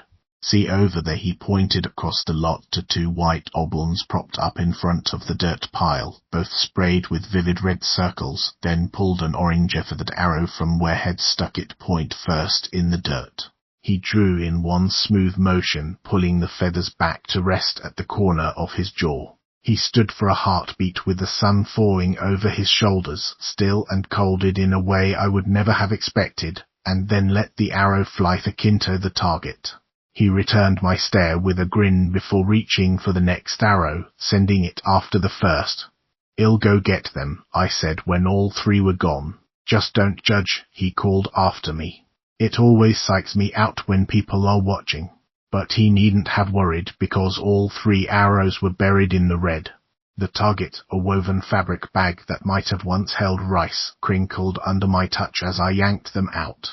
"Holy shit, William, you're Robin Hood," I called back to him, and he laughed. "Everyone needs a zombie apocalypse skill, right, like your martial arts." I jogged back across the lot, arrows in hand. Arrows are way better for that than martial arts. You'd get bit for sure if you tried to grapple with a zombie. And anyway, you could hunt food like this. William's smile tilted. "You wouldn't want me to be the hunter in a zombie apocalypse." "We'd starve for sure. Can't hit a moving target." "No, I'm pretty good at that, actually." He ran a hand over his hair. "I'm just not so good with the whole blood and guts part of hunting. You know." "Really?" He shrugged. "My dad's always after me to go with him. That was the whole point of teaching me how to use a bow, right? He says it's something you get used to. That it's only intense the first couple of times." He put air quotes around the word, his face clouding over. "Personally, puking over it the once was enough for me. I just like to shoot." He turned away abruptly, maybe thinking he'd said too much, and fired the three arrows off again in quick succession. I went out again to retrieve them. "I get that," I said as I made my way back to him, not wanting the confession to be awkward. "It's hard to get used to the idea of yourself as a predator." "Nah," he said. "I'm kind of a shitty predator is all. I couldn't eat the meat from the deer we killed. Dad just about lost it. He wouldn't let me leave the table. We're sitting there past midnight. And I mean, he's right, it's more humane than factory farming, really. I should probably be a vegetarian. Like, what kind of hypocrite does that make me, if I'll eat meat but can't kill it?" He dropped his gaze to the bow, fidgeting with the string. "But that would really put him over the edge, probably. Isn't that kind of the point of civilization? I handed him the arrows. Not having to be predators anymore. More like not having to be prey. It's kind of the same thing. Some people would never be predators except in self-defense. Careful. I had to be careful, or I'd be the one saying too much. I bet you could be a predator in the zombie apocalypse. If you had to. I doubt it. He drew and fired. Thuck. I'd be a zombie, more likely. Thuck. You, on the other hand, would be a badass zombie-slaying warrior chick. Thuck. Damn it. See. Oh, what, because you were a whole 3 inches off. He handed the bow to me and retrieved the arrows himself this time. Here, he said, sticking the arrows in the dirt between us. You try. He passed me a little leather tab for my fingers, showed me where to stand, how to hold the bow upright without clutching it so hard I'd throw off my aim, how to sight the target through the circle along the little pins. You want to make sure you draw to your armpit like this and not across your chest. This is, not so much a problem for guys, but, well, the last thing you want to do is hit yourself there with the bowstring. One more reason why all you need is a handful, I guess. William made a derisive noise but didn't meet my eye, looking away at the targets instead. He might have been blushing. Kevin's an idiot, he said, and handed me an arrow. Anyway, here.